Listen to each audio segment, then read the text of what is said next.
5 4 3 2 1 0. మెల్లిగా కళ్ళు తెరుస్తూ అరచేతులు మాత్రమే చూద్దాము. ఇంత అద్భుతమైనటువంటి ఈ ధ్యానానికి, ఈ ధ్యాన మార్గాన్ని మనకి అందించినటువంటి జగద్గురువు బ్రహ్మర్షి పితామహ పత్రి మహారాజుకి ఒకసారి గట్టిగా క్లాస్ చేద్దామండి. మాస్టర్స్కి, ప్రకృతి దేవతలకి, ప్రతి ఆదివారం ఎంతో అద్భుతంగా నిర్వహించుకున్నటువంటి ఈ ఆత్మీయ సత్సంగాలకి, మరి ఇప్పటి వరకు ఎంతో అద్భుతంగా ధ్యానం చేసిన మనందరికీ, అలాగే ఈరోజు మరి వన్ డే క్లాస్ నిర్వహించుకుంటున్నామండి. మొట్టమొదటిగా ఇంట్రడక్షను పాప దేవితో చక్కని క్లాసికల్ డ్యాన్స్ ఏర్పాటు చేయడం ఉందండి. తర్వాత మనం అద్భుతమైనటువంటి జ్ఞానాన్ని తీసుకోబోతున్నాము. మరి దేవికి ఒకసారి గట్టిగా క్లాస్ పెట్టాలి. ఈ పాప ఎవరో తెలుసు కదా, దాదాపుగా అందరికీ తెలుసు. శిరీష మేడం, శ్రీరామ్ సార్ వాళ్ళ పాప. ఓకేనా? రఘునాథ్ సార్, రాధా మేడం గారు వాళ్ళ మనవరాలి.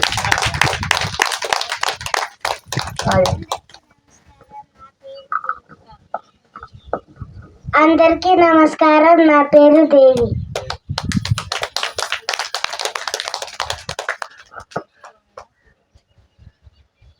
నేను ఇప్పుడు మూషిక వాహన కూచిపూడి డ్యాన్స్ చేస్తున్నా.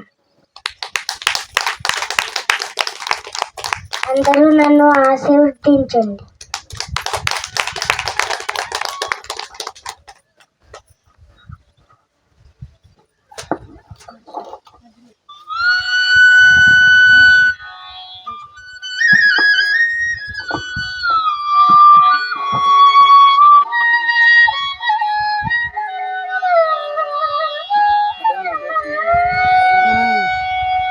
అటు పెట్టేసుకున్నా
అందరికీ థ్యాంక్ యూ.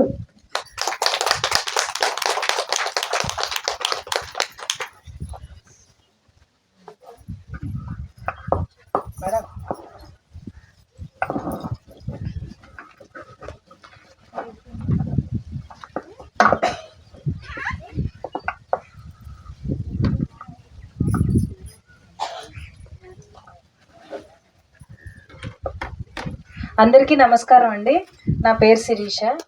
ఆహ్, ఆహ్, చాలామంది నాకు అందరూ పరిచయం ఉన్నారండి. కొత్తగా వాళ్ళందరికీ ఒకసారి పరిచయం చేసుకుంటున్నాను. నా పేరు శిరీష అండి. నేను రఘునాథ్ గారి కోడలినండి. రాధా రఘునాథ్ గారి కోడలిని. నేను ధ్యానం నేర్చుకున్నది మా అత్తగారి దగ్గరే. 2013లో నేను బీటెక్ ఫైనల్ ఇయర్ చదువుతున్నప్పుడు మా అత్తగారు నాకు ధ్యానం నేర్పించడం జరిగింది. ఆవిడ 2007 నుంచి ధ్యానం నేర్పిస్తా నీకు అనేవాళ్ళు. అయితే అప్పుడు నేను నేర్చుకోవడానికి ముందుకొచ్చేదాన్ని కాదు. అప్పుడు నేనేమనుకునేదాన్ని అంటే మొత్తం ఇంటెలిజెన్స్, సైన్స్ ఇవన్నీ పెద్ద ఇలాంటివి కాదు. ఆధ్యాత్మికత అనేది సైన్స్ దీనికి సంబంధించింది కాదని బోల్డ్ క్వశ్చన్స్ అడుగుతూ ఉండేదాన్ని. అడుగుతుంటే మా అత్తగారు అనేవాళ్ళు, ఆన్సర్స్ అన్నీ నీ లోపల నుంచి రావాలి. నువ్వు ఎన్ని క్వశ్చన్లు అడిగినా సరే సమాధానం నీ లోపల నుంచి వచ్చినప్పుడే అది దృఢంగా ఉంటుంది అనేవాళ్ళు. నాకు అది కొంచెం ఎట్లా ఉండేదంటే మెడిటేషన్ అనేది అంత మైథాలజీ ఇట్లా అన్నీ నమ్మేదాన్ని కాదు. మేము సైన్స్ అని ఒక గర్వంగా ఉండేదన్నమాట అప్పట్లో. తర్వాత 2013లో మా మదర్కి ఒంట్లో బాగాలేదు, హాస్పిటలైజ్ అయ్యారు, ఆపరేషన్ చేయాలన్నారు. అప్పుడు నేను ఫైనల్ ఇయర్లో ఉన్నాను. నా ప్రాజెక్టును మా అమ్మగారికి ఆపరేషన్ అంతా ఒకటేసారి జరుగుతోంది. అప్పుడు నాకు అవసరం అంటే నాకు ఇంకా నేను నాకున్న శక్తి మించి ఇంకా శక్తి నాకు కావాల్సి వచ్చింది. అప్పుడు నేను అన్నాను, నేను ఇక నుంచి మెడిటేషన్ చేద్దాం అనుకుంటున్నాను. అంటే అప్పుడు మా అత్తగారు ఒక మాట చెప్పారు. అంటే అప్పుడు నాకు ఆంటీ కదా ఆవిడ. మా మదర్ మా అత్తగారు ఫ్రెండ్స్ అనమాట. ఏమన్నారంటే, దాహం వేసినప్పుడు బావి తవ్వుకోకూడదే, బావి తవ్వుకుని నీళ్లు దగ్గర పెట్టుకోవాలి, దాహం వేసినప్పుడు తాగాలి. నువ్వు ఇప్పుడు దాహం వేస్తుంటే బావి తవ్వుతానంటున్నావు అని చెప్పారు. అసలు నాకు అది అంటే నా జీవితంలో ఇది ఒక కనువిప్పు మాట అనమాట. అంటే ధ్యానం అనేది మనకి సిచ్యువేషన్ ప్రాబ్లమ్స్ వచ్చినప్పుడు కాదు చేయాల్సింది. అసలు ముందు మనం ధ్యానం చేసి ఉన్నప్పుడు మనకి ఏ సిచ్యువేషన్ వచ్చినా దాన్ని హ్యాండిల్ చేయడం అప్పుడు తెలుస్తుంది అనమాట. ఇప్పుడు నాకు ప్రాబ్లం వచ్చింది, వెంటనే సిన్సియర్ అయిపోయి కళ్ళు మూసుకుని కూర్చోడిని, తర్వాత ప్రాబ్లం అంతా సెట్ అయిపోయిన తర్వాత ఆనందంలో అన్ని పక్కన పెట్టేసేసి. సో యాక్చువల్గా అప్పటి వరకు ఏమనుకున్నా బాధలే భగవంతుడికి మనల్ని దగ్గర చేస్తూ ఉంటాయని అనుకునేదాన్ని. కాకపోతే సంతోషం కూడా మనల్ని భగవంతుడికి దూరం చేస్తూ ఉంటుంది. మనలో ఉన్న భగవంతుడికి అంటే సంతోషం స్థితిలో ఉన్నప్పుడు కూడా మనం మర్చిపోతాం, బాధలో ఉన్నప్పుడు కూడా భగవంతుడి సో మనం ఒక నిశ్చల స్థితిలో ఎప్పుడు అంటే సంతోషము దుఃఖము ఈ రెండు లేని ఒక స్థితి ఉంటుంది. అది ఎప్పుడు మనలోనే ఉంటుంది. అదే మనలో ఉన్న భగవతత్వం. ఆ విషయం నాకు అర్థం అవడానికి ఆ సిచ్యువేషనే నాకు సహాయపడింది అనమాట. అంటే చుట్టూతో ఎటువంటి స్థితిలో ఉన్నా సరే I can really choose to be happy at that moment. So అప్పుడు నేను ఇంకా గట్టిగా ధ్యానం పట్టుకున్నా. తర్వాత మళ్ళీ కొన్నాళ్ళు చేసి మళ్ళీ మానేశాను. ఆ తర్వాత నాకు హయ్యర్ స్టడీస్కి మా ఇంట్లో ఒప్పుకోవట్లేదని బాగా ఇంట్లో పోట్లాడేసేసి గట్టిగా అరిచి చెప్పేస్తున్నాను అనమాట, నాకు చదువుకోవడానికి మీరు పంపించండి అది ఇది అని. అప్పుడు అంటే అంత రియలైజేషన్ వచ్చిన తర్వాత కూడా మళ్ళీ మానేశాను అనమాట ధ్యానం కొన్ని నెలలు. అంటే చూడండి మాయ ఎంత మనల్ని అంటే అది అంటే మనం ఇంత అంటే చాప కింద నీరులాగా మనకి తెలియకుండానే మన చుట్టూతో పరిస్థితులన్నీ బాగున్నాయి అని అనుకోగానే ఫట్టమని ఇలాంటివి మానేస్తూ ఉంటాం.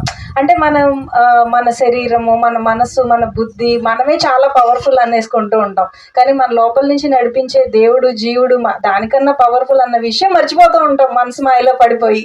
అంత బాగోగానే ఏం చేస్తాంలే ఇవాళకి పడుకుందాం అలా జరుగుతూ ఉంటుంది అనమాట. సో అట్లా అంత సిచ్యువేషన్లోకి వచ్చాక కూడా మళ్ళీ మానేశాను.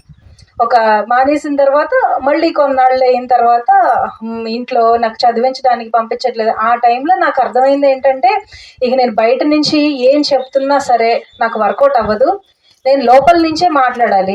అంటే నా థాట్ని నేను పవర్ఫుల్ చేసుకోవాలి. అప్పుడు నా థాటే నన్ను కదా చుట్టూతో అన్ని మేనిఫెస్టేషన్. ఇప్పుడు నేను సినిమాకి వెళ్ళాలనుకుంటున్నా, సినిమా అనేది నేను వెళ్తున్నానని ఊహించేసిన తర్వాత భౌతిక రూపం ధరిస్తుంది. అంటే ప్రతి ఒక్కటి భౌతిక రూపం 2 సార్లు ధరిస్తుంది. ఒకటి ఆలోచన పరిధిలో భౌతిక రూపం ధరించిన తర్వాత, రెండోది బాహ్య ప్రపంచంలో భౌతిక రూపం ధరిస్తుంది. ప్రతి ఒక్కటి అలాగే కదా జరిగేది. సో అందుకని నేను నా థాట్కి పవర్ని పెంచాలని ఫిక్స్ అయ్యా. మాటలతో నాకు చదివించండి, నేను చదువుకోవడానికి ఇలా బయట పోట్లాడడం కన్నా, అరవడం కన్నా, ఏడవడం కన్నా, బతిమలాడడం కన్నా లోపల నుంచి అది నాకు జరిగేది చెయ్యాలి, ఆ సంకల్ప శక్తిని పెంచుకోవాలని నిశ్చయించుకున్నా. అప్పుడు మాట్లాడడం మానేసి పూర్తిగా నాకు కావాల్సింది నేను వెళ్ళి హయ్యర్ స్టడీస్ చదువుకోవాలి, నేను మాస్టర్స్ చెయ్యాలి, నేను హయ్యర్ స్టడీస్ చదువుకోవాలి అని ఒక్క థాట్ పెట్టుకొని నేను మెడిటేషన్ చేసేసేదాన్ని. ఇంకా సో అట్లా అనుకోకుండా నాకు తర్వాత పీజీ సెట్లో చాలా మంచి ర్యాంక్ రావడం, మంచి కాలేజీలో సీట్ రావడము, ఫ్రీ సీట్, అట్లా చదువుకోవడం, అట్లా తర్వాత జాబ్లోకి వెళ్ళిపోవడము. నాకు ఎప్పటి నుంచో రీసెర్చ్ ఫీల్డ్లోకి వెళ్ళాలని కోరికగా ఉండేది. సో అనుకోకుండా మా కాలేజ్లో ఇంటర్న్షిప్ వచ్చినప్పుడు వాళ్ళు రీసెర్చ్ ఫెలోషిప్ వాళ్ళు ఎగ్జామ్స్ పెడితే దాంట్లో నేను క్లియర్ చేసి రీసెర్చ్ దానిలోకి వెళ్ళి ప్రాజెక్ట్ చేయడానికి అవకాశం రావడము అట్లా. సో యాక్చువల్గా ధ్యానం చేసినప్పుడు నాకు అర్థమైన విషయం ఏంటి అంటే, అసలు అంటే నేను చదువుకుంటున్న రోజుల్లో, జాబ్ చేస్తున్న రోజుల్లో అసలు ధ్యానం ఎందుకు చేస్తాము అని ఎలా అర్థమైందంటే, ధ్యానం చేయడం వల్ల మనకి టైం సేవ్ అవుతుంది. మనము భూమి మీదకి ప్రతి ఒక్కళ్ళము రకరకాల విషయాల్ని రకరకాలుగా నేర్చుకోవడానికి, రకరకాల సిచ్యువేషన్స్ నుంచి రకరకాల కర్మలు తీసుకుని వాటన్నిటిని అనాలిసిస్ చేసుకోవడానికి వస్తాం కావచ్చు కాక.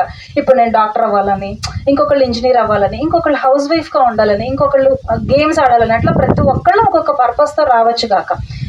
కాకపోతే ఏమవుతుందంటే ఇక్కడికి వచ్చిన తర్వాత వాటన్నిటిని మర్చిపోతూ ఉంటాం. ఇప్పుడు ఎట్లయితే ఒక క్లాస్ అయిపోగానే ఇంకొక క్లాస్కి వెళ్ళిపోతూ ఉంటామో, అట్లాగే ఇక్కడ కూడా మనం తెచ్చుకున్నది అయిపోతూ ఉన్నప్పుడు ఇంకొక దానిలోకి షిఫ్ట్ అయిపోతూ ఉంటాం మనకు తెలియకుండానే.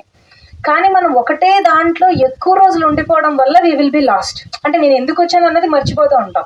సో బహుశా ఫస్ట్ నాకు ఉన్న దాని ప్రకారంగా అయితే నేను రీసెర్చ్లోకి వెళ్ళాలి అనేసి అనుకుని ఉండుంటా. అంటే బహుశా నా జన్మ అంటే ధ్యానం అనేది అందకపోయింది అనుకోండి. ఫర్ ఎగ్జాంపుల్ నేను ఒక 30 ఏళ్ళు 40 ఏళ్ళు దాంట్లోనే ఉండిపోయేదాన్నేమో.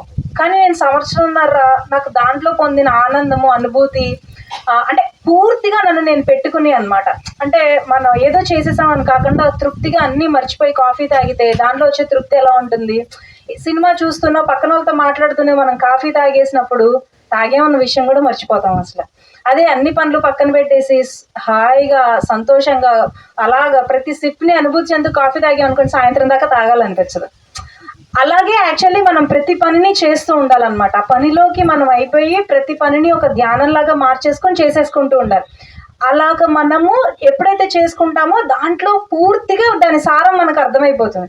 సో అట్లా నాకేమనిపించిందంటే, ఒక 20 ఏళ్ళు నేను పొందాల్సిన అనుభవమో లేకపోతే నేను పొందాల్సిన సంతోషమో దాని నుంచి నేర్చుకోవాల్సిన విషయాలు నాకు 2 సంవత్సరాలు సంవత్సరంన్నరలో వచ్చిందనిపించి ఇంకా నాకు అది చాలు అనిపించింది. అంటే నా ఒక 15 ఏళ్ల జీవితం సమయము నాకు ధ్యానం వల్ల నేను దాంతో పూర్తిగా నిమగ్నం అయిపోయి ఉండడం వల్ల సేవ్ అయిపోయినట్టే కదా. తర్వాత వెంటనే మనసు వేరే దాని మీదకి వెళ్ళిపోయింది. తర్వాత అప్పటికి క్యాంపస్లో వచ్చింది, టీసీఎస్లో జాయిన్ అయిపోయాను. సో అప్పుడు నాకు అది ఇంకా మళ్ళీ కొత్త స్ట్రీమ్.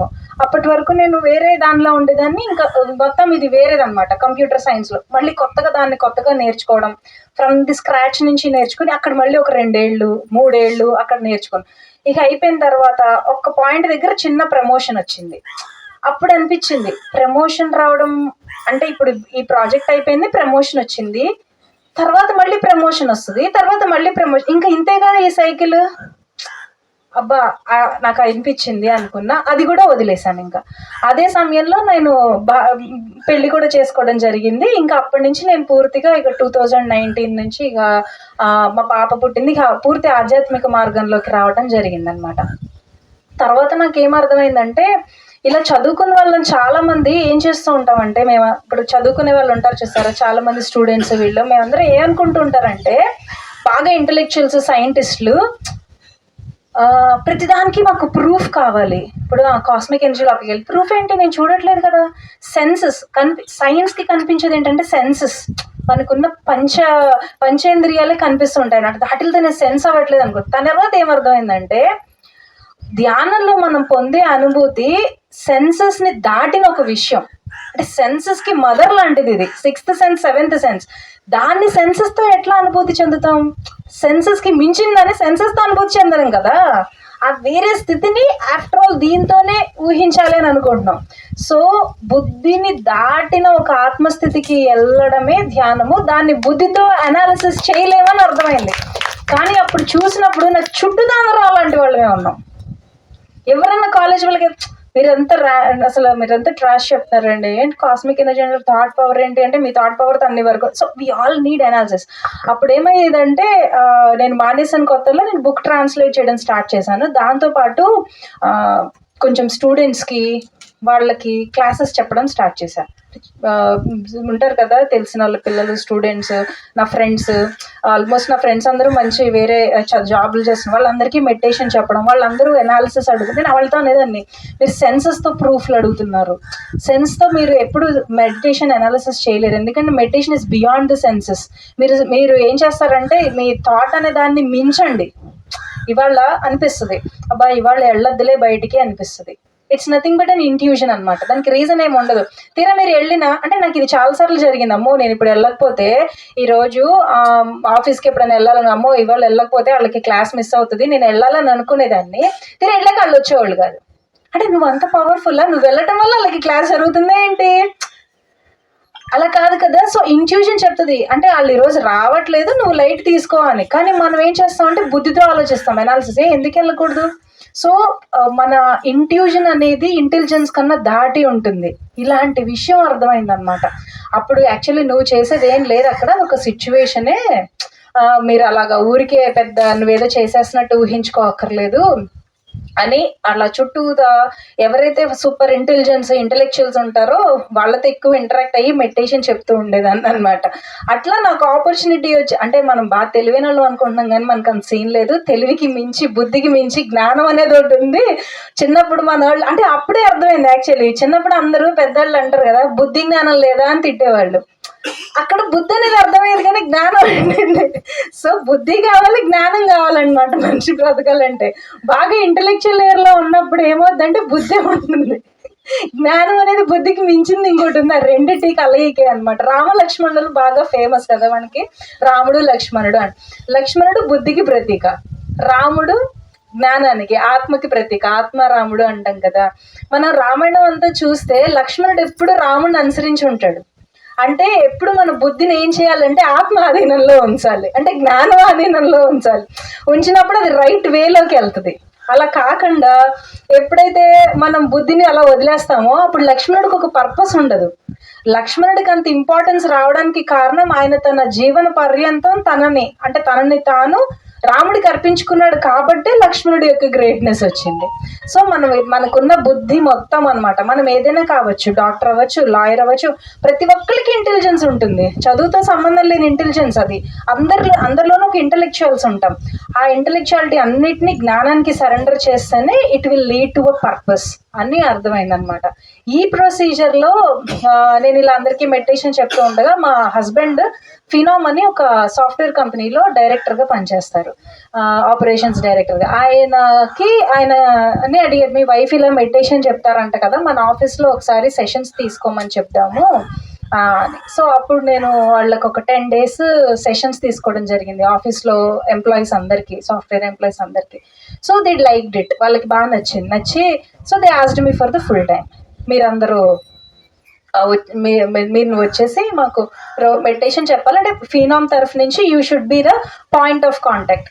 ఎవరికైనా మెడిటేషన్ కావాలంటే వాళ్ళకి మీరు మెడిటేషన్ నేర్పించాలని చెప్పింది. ఇంకప్పుడు మళ్ళీ గుండెలో రాయిపడింది, అదేంటి మనందరం ధ్యానము ఫ్రీగా చెప్తాము, ఇప్పుడు నేనేంటి ఇప్పుడు జీతం తీసుకొని వీళ్ళ దగ్గర ఉద్యోగం చేసుకుంటే ఇప్పుడు చెప్తే ఇదేంటి మళ్ళీ ఇది అని సందిగ్ధంలో పడితే ఏంటిది మా వారు అన్నారు, ఏం కాదు నీకు వచ్చిన ఆపర్చునిటీ ఎప్పుడు కాదనడానికి లేదు, మరి నువ్వు దాంట్లో చేయాల్సింది ఏముందో నువ్వు ఆలోచించు. అప్పుడు అనుకోకుండా పత్రి సార్ని కలవడానికి వెళ్ళి పత్రి సార్కి చెప్పారు, ఏమంటే ఇట్లాగా శిరీష్కి ఇలాగా మా ఆఫీస్లో మెడిటేషన్ ఇన్స్ట్రక్టర్గా పోస్ట్ ఇస్తున్నారు, శిరీష్ ఏమో ఆలోచిస్తుందని కూడా అనలేదు, ఇచ్చారంటే మేడం సూపర్ కంగ్రాచులేషన్స్ మేడం అన్నారు. ఇంకా ఆయన అలా అనేసరికి ఇంకేమన్నా అర్థం, థ్యాంక్ యూ సార్ అంటే, మేడం మీకు ఇది కరెక్ట్, మీరు వెళ్ళిపోండి, మీరు చెప్పండి అన్నారు. మైట్ బి రేపు October 1st it would be like 5 years నేను జాయిన్ అయ్యి ఒక 800 మంది దగ్గరగా మెడిటేషన్ అంటే I feel like they are also like my గురువు. అంటే గురువు శిష్యుడు అనేవాళ్ళు వేరు కాదనమాట. యాక్చువల్లీ గురువు ఇప్పుడు మనం ఎట్లా అయితే ఒక శిష్యుడు గురువు కోసం ఎలా అయితే తాపత్రయపడతాడో, యాక్చువల్లీ గురువు కూడా శిష్యుడి కోసం అదే తాపత్రయపడుతూ ఉంటాడు. నాకు ఆ విషయం ఎప్పుడు అర్థమైందంటే, నేను అక్కడ మెడిటేషన్ నేర్పిస్తూ ఉన్నప్పుడు అర్థమైందనమాట. The first person who came to learn meditation from me is the highest blissful state I ever experience. వచ్చావా మెడిటేషన్ నేర్చుకుందాం దా, నేను వచ్చి చెప్తా. సో యాక్చువల్గా నాకు ఎప్పుడు ఒక డౌట్ ఉండేది, భగవద్గీత లాస్ట్లో ఎందుకు చెప్పాడు కృష్ణుడు? ఫస్ట్లో చెప్పొచ్చుగా, కృష్ణుడు అర్జునుడు ఇద్దరు బెస్ట్ ఫ్రెండ్స్గా. యాక్చువల్లీ వాళ్ళిద్దరు బావబామరుదులు అయినా కూడా వాళ్ళిద్దరు కలిసి చాలా కాలం గడిపే ఉంటారు కదా బోల్డ్ సిచ్యువేషన్స్లో. కానీ కృష్ణుడు waited for the right moment and right situation. అర్జునుడికి ఆ స్థితి రావాలి, అర్జునుడికి ఆ క్వెస్ట్ లోపల నుంచి ఆ సందేహం రావాలి, అర్జునుడికి ఆ చుట్టూ ఆ సిచ్యువేషన్ క్రియేట్ అవ్వాలి, అండ్ ఆయనకు అర్థం చేసుకునే స్థితి, అంతేకాకుండా ఈయనకు కూడా చెప్పే అవకాశం అన్నీ రావాలి. అప్పుడే అంటే ఒక పండు జాంకాయ రాగానే కోసుకుని తినేలేం కదా, మనకి ఆకలి వేయాలి. ఆకలి వేసినప్పుడు ఆ పండు మనకి కావాల్సిన, అంటే ఇప్పుడు నేను పచ్చిగా తింటా, కొంచెం ఎదుటోళ్ళు పండుగా తింటారు, ఇంకొకళ్ళు దోరగా తింటారు. సో మనకు ఆకలి వేసినప్పుడు ఆ పండు కరెక్ట్గా ఎట్లా మన టేస్ట్కి సరిగ్గా ఉంటుందో అది కరెక్ట్ సిచ్యువేషన్ పడితే అప్పుడు తృప్తి చెందుతుంది అనమాట. లోపల ఆత్మారాముడు అబ్బా ఏం జాంపండ్రా అనిపిస్తుంది. వీటిలో ఏ సింక్ మిస్ అయినా సరే పోయినట్టే. సో అట్లాగే గురువు శిష్యుడి కోసం తాపత్రయ చెంది, అంటే డాన్ జువాన్ క్యాలన్ కాస్నోడా అని ఇద్దరు గురువు శిష్యుల సంబంధము. వాళ్ళిద్దరూ అంటే గురువు ఏం చేస్తూ ఉంటాడంటే క్యారలిన్ కాస్నోడాకి మొత్తం ఎక్స్ప్లెయిన్ చేస్తూ ఉంటాడు ఆయన దగ్గర ఉన్న జ్ఞానం అంతా. సో వాళ్ళిద్దరు సంభాషణ నేను చూసినప్పుడు వీళ్ళిద్దరు భలే ఉంటుంది సంభాషణ. అంటే నాకు దాంట్లో కనిపించింది గురువు తన్మయత్వం పొందుతూ ఉంటాడు అనమాట శిష్యుడు అడిగేదానికి. సో ఆ పాయింట్ దగ్గర వాళ్ళిద్దరు ఒకటే అయిపోతారు. సో దాన్ని మనకు అనుభూతి చెందేలా చేసింది పత్రి సారే. ఎందుకంటే ఎవరు ఆయన్ని ఈయన నా శిష్యుడు అనే మాట అనరు, my dear friends, my dear gods and my dear masters అంటారు. అంటే ఒక గురువే ఎదుటి వ్యక్తిలో కూడా గురుతత్వాన్ని చూడగలరు. ఒక గురువు అంటే ఆ గురువుకే ఎదుటి వాళ్ళలో ఉన్న గురుతత్వం కనిపిస్తూ ఉంటుంది అనమాట. ఒక గాడ్కే ఎదుటి వాళ్ళలో ఉన్న గాడ్లీనెస్ కనిపిస్తూ ఉంటుంది. సో ఆయన గాడ్ కాబట్టి ఆయనకి మనందరం గాడ్స్ లాగా కనిపించాం. ఆయన ఆ గురు శిష్యుల సంబంధం ఇంకా అల్టిమేట్ అనేది ఫ్రెండ్లీ రిలేషన్షిప్ అని అర్థం చేసుకున్నారు కాబట్టి ఆయన మనల్ని మై డియర్ ఫ్రెండ్స్ అని సంబోధించారు. ఇది సో ఈ ప్రొసీజర్లో ఇటువంటి మా ఫినామ్లో నేను చెప్తున్న మెడిటేషన్ జర్నీలో ఏం జరిగిందంటే ఒక అద్భుతమైన, అంటే చాలా మంది అద్భుతమైన వ్యక్తులు పరిచయం అయ్యారు. వాళ్ళల్లో పరిచయమైన వ్యక్తి మా స్వర్ణలత గారు. వాళ్ళ హస్బెండ్ నా కలీగ్ అండి మా ఆఫీస్లో. యాక్చువల్లీ ఆయన మెడిటేషన్ సెషన్స్ జాయిన్ అయ్యారు. ఫస్ట్ మెడిటేషన్ సెషన్ జాయిన్ అయిన తర్వాత ఆవిడ ఒక్కరోజే విన్నారు క్లాస్. ఆ రోజు విని ఆవిడ సొంతగా ప్రాక్టీస్ చేసుకోవడం మొదలుపెట్టారు. ఆవిడ హోమియోపతి డాక్టర్ అనమాట. వైజాగ్లో ఉంటారు ఆవిడే, డాక్టర్ స్వర్ణలత గారు. అయితే ఆవిడలో ఉన్న గొప్ప విషయం ఏంటంటే ఒకరోజు మెడిటేషన్ వినేసి ఆవిడ మెడిటేషన్లోకి వచ్చి మెడిటేషన్ చేసేసుకుంటున్నారు. మెడిటేషన్ చేసుకో తర్వాత నేను పుస్తకం రాయడం అయ్యింది, పబ్లిష్ అయింది. ఒకసారి పుస్తకం ఇవ్వడానికి వెళ్ళాను ఆవిడ దగ్గరికి. వెళ్ళినప్పుడు మా ఇద్దరికి ఫ్రెండ్షిప్ ఏర్పడి మేమిద్దరం మాట్లాడుకుంటూ ఉండేవాళ్ళం. ఆ ప్రొసీజర్లో ఆవిడ వెజిటేరియన్ ఫుడ్ గురించి డిస్కషన్ వచ్చి మేబీ ఒక 10 minutes 15 minutes మాట్లాడుకున్నాం వెజిటేరియనిజం గురించి.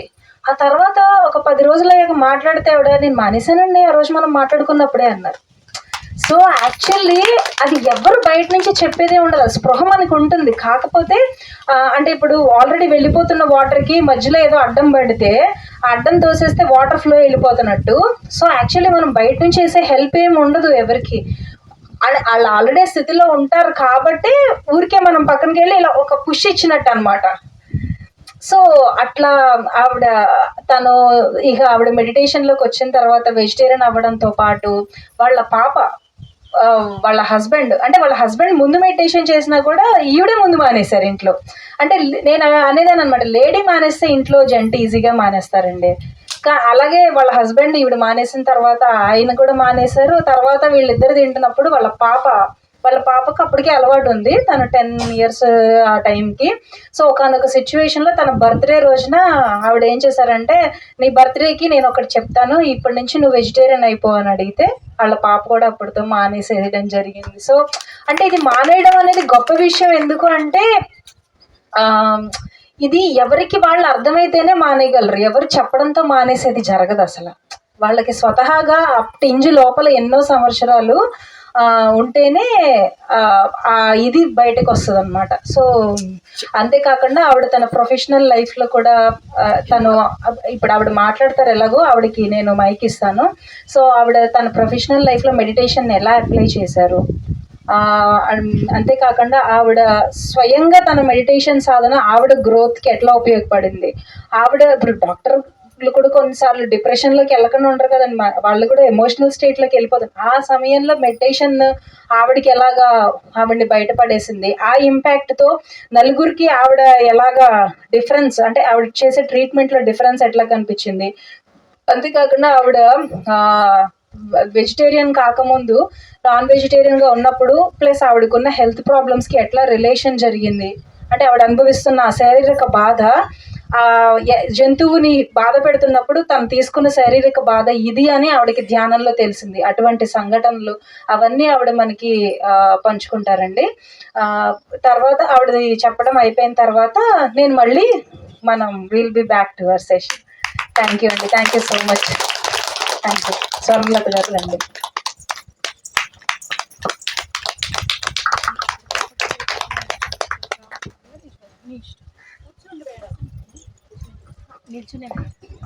పైకి ఎక్కండి మేడం.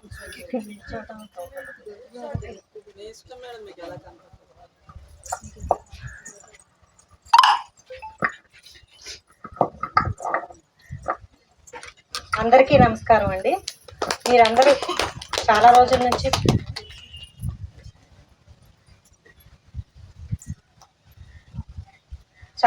నుంచి మెడిటేషన్ చేస్తూనే ఉంటారు. శిరీష చెప్పినట్టు శిరీష నా ఫ్రెండ్, గురువు అని. నా ఫస్ట్ మెడిటేషన్ గురువు. యాక్చువల్గా తను కలిసాక నేను కొన్నాళ్ళు రెగ్యులర్గా మెడిటేషన్ చేసేదాన్ని కాదండి, ఆన్ అండ్ ఆఫ్ చేసేదాన్ని. మెడిటేషన్ చేస్తే ఒకరోజు నాకు ఒక కల వచ్చింది. ఏమైందంటే నేను క్లినిక్లో కూర్చుంటే రోడ్డు మీద ఒక గొర్రెల మోక వెళ్తుంది, ఎవరో ఒక ఆయన తోలుకుంటా వెళ్తుంటే అందులోంచి ఒక గొర్రె వచ్చి నా పక్కన నిల్చుంది. వెళ్ళిపోమంటే వెళ్ళట్లా, అది ఆయన పిలిచినా వెళ్ళట్లా, నేను వెళ్ళిపోమన్నా వెళ్ళట్లేదు. అక్కడితో అది కట్ అయిపోయి నేను ఆ రోజు మా ఇంట్లో హాల్లో పడుకున్నాను. నేను ఒక్కదాన్నే పడుకున్నా హాల్లో. పడుకుంటే ఆ రోజు ఎవరో ఒక యోగి ఫుల్, అంటే చాలా గ్లోయింగ్ అట్లా ఉన్నారు, ఆయన ఎవరనేది నాకు తెలియదు. ఆయన వచ్చి ఇంకా ఎన్నాళ్ళు ఇట్లాగే పడుకుంటావు లే అన్నారు. ఇంకా అప్పటి నుంచి నేను రెగ్యులర్గా మెడిటేషన్ చేయాలి అన్న డెసిషన్ అయితే అప్పుడు తీసుకున్నాను.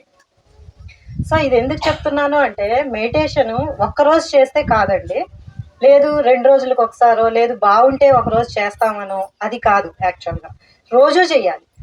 ఎందుకంటే మనం ఇల్లు రోజు ఊడ్చుకుంటాంగా, రోజు అన్నం తింటాంగా, తినకపోతే 10వ రోజుకి నీరసం వస్తుంది, అంటే లేనివి కూడా వస్తాయి, అప్పటిదాకా ఉన్న కండిషన్ కూడా పోతుంది.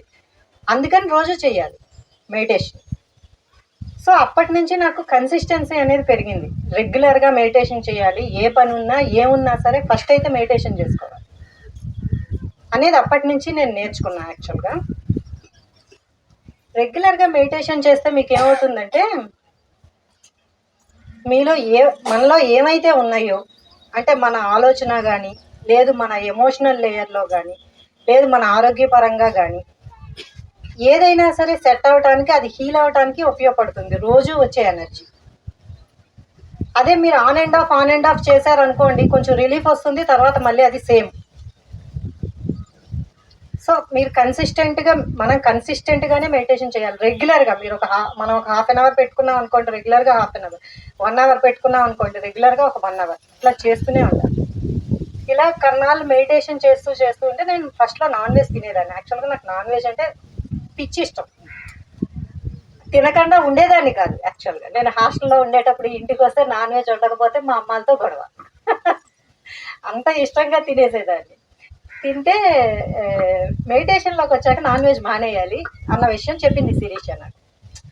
నాన్ వెజ్ కూడా మానేసే, అప్పుడు బాగుంటుంది అని చెప్పింది. మానేయడానికి ట్రై చేస్తుంటే యాక్చువల్గా నాకు హార్ట్ దగ్గర గట్టిగా పట్టేసేది, ఇట్లా అంటే ఇట్లా ఎవరైనా ఇట్లా పట్టుకుంటే ఎట్లా ఉంటుంది అట్లా పట్టేసేది నాకు. సో ఎందుకు అని చెప్పి నాకు అనిపించేది, ఏంటి ఇట్లా పట్టేస్తుంది, నేను మానేయాలనుకుంటే ఎందుకు అంత బాధ వచ్చేస్తుంది అని చెప్పి. ఇప్పుడు మానేయాలంటే మానేయాలిగా, ఇట్లా చిటికేసినట్టు మానేస్తాను కదా అనేది నా కాన్ఫిడెన్స్. కానీ అది పోయింది.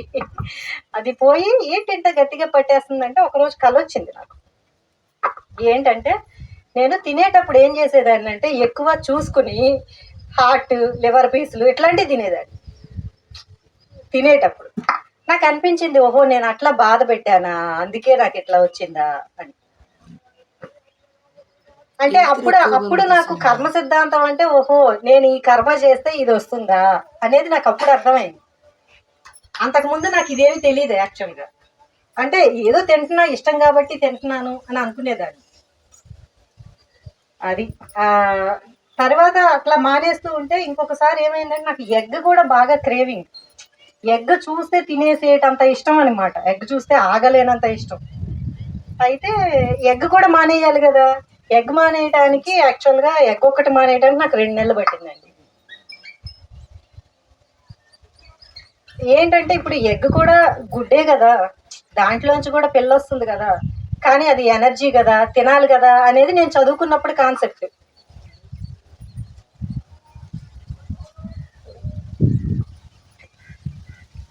లాస్ట్లో యాక్చువల్గా నేను ఎగ్ మానేశాను. ఎగ్ మానేపాటికి నాకు 2 నెలలు పట్టేసింది. ఆ 2 నెలల్లో కూడా నాకు అసలు బాగా స్ట్రగుల్ వచ్చింది. కాకపోతే స్ట్రగుల్ వచ్చినా కూడా ఎట్లాగైనా సరే మానేయాలి, ఇంకా ఇవన్నీ మానేసిన తర్వాత అది కూడా మానేయాలని ఫస్ట్ మా ఇంట్లో నేను మానేశాను. నేను ఫస్ట్ వెజిటేరియనిజంలోకి వచ్చాను. తర్వాత మా వారికి ఏమైందంటే, మా వారికి ఒకసారి కిడ్నీ స్టోన్స్ వచ్చినాయి. ఇది అయిన తర్వాతే మా వారికి కిడ్నీ స్టోన్స్ వచ్చినాయి. కిడ్నీ స్టోన్స్ వస్తే ఆయన ఏం చేశారు, ఆయన హాస్పిటల్లో ఉండగా నేనే చెప్పాను యాక్చువల్గా. ఆయనకి ఎందుకు వచ్చినాయో తెలియదు యాక్చువల్గా. అది వరకు ఎప్పుడు ఆ కంప్లైంట్ లేదు, ఏం లేదు. కానీ సడన్గా ఒకరోజు నొప్పి వచ్చి కిడ్నీ స్టోన్స్ వస్తే ఆయన హాస్పిటల్లో ఉండగా సడన్గా అన్నారు, నేను ఇంకా నాన్ వెజ్ మానేస్తా అని. ఆల్ ఆఫ్ ఏ సడన్ నేను నాన్ వెజ్ మానేస్తా అన్నారు. అట్లా మా వారు మానేశారు. తర్వాత మా పాప మానేసింది. మా పాప ఆన్ అండ్ ఆఫ్ బయటికి తీసుకెళ్ళి తినిపించేది. తర్వాత తను కూడా మానేసింది. ముగ్గురం వెజిటేరియనిజంలోకి వచ్చాక, ముగ్గురం ఇంట్లో మెడిటేషన్ చేసుకున్నాక యాక్చువల్గా ఫ్యామిలీ అట్మాస్ఫియర్ కూడా మారిపోయింది. ఈ ఇంట్లో ఇంకా చాలా ప్రశాంతంగా, అసలు ముందు కూడా కొంచెం కామ్గానే ఉంటుంది ఇంట్లో, కాకపోతే ఇంకా ప్రశాంతంగా చాలా లైట్గా ఉండేదన్నమాట. ఇంటికి వస్తే చాలా హాయిగా అట్లా ఉండేది. ఇంకోటి మా వారిని నాన్ వెజ్ ఎందుకు మానేసావు అని అడిగారు అందరూ. బాగా తినేవాళ్ళు కదా అని చెప్పి ఆఫీస్లో అడిగారు. అడిగితే ఈయన అన్నారు, నాన్ వెజ్ మానేసినందు మూలంగా టైం సేవ్ అయిందని చెప్పారు. ఎందుకంటే మాకు ఆదివారాలు వస్తే ఒక పూట అంతా తెచ్చుకున్న నాన్ వెజ్ ప్రాసెస్ చేసి ఫ్రిడ్జ్లో పెట్టుకోవడానికే సరిపోయేది టైం. తర్వాత వారం అంతా వండుకొని తింటాం. అది ఇప్పుడు సండే హాఫ్ డే మాకు ఫ్రీ ఉంటుంది. అంటే కూర తెచ్చుకుంటే ఒక 1/2 అవర్లో వండేసుకుంటే అయిపోతుంది కదా. సండే హాఫ్ డే మాకు ఫ్రీ ఉంటుంది. ఇంకో హాఫ్ డే ఎక్కడికన్నా బయటకు వెళ్ళడానికి మాకు టైం దొరుకుతుంది. ఇంకోటి మెడిటేషన్ కూడా టైం సేవింగే అండి. మెడిటేషన్ చేస్తుంటే కూడా చాలా టైం సేవ్ అయింది యాక్చువల్. మెడిటేషన్ రెగ్యులర్గా చేస్తుంటే నేను అనుకునేదాన్ని 24 అవర్స్లో ఈ 3 గంటల మెడిటేషన్, 4 గంటల మెడిటేషన్స్ ఎక్కడ కుదురుతాయి. కానీ రోజుకి 4-5 గంటలు మెడిటేషన్ చేస్తున్నా టైం ఎక్స్ట్రా ఉంటుందే కానీ సరిపోవట్లేదు అన్న ఫీల్ అయితే ఉండట్లేదు. ఎందుకు అంటే ఇది చెప్తాను చూడండి.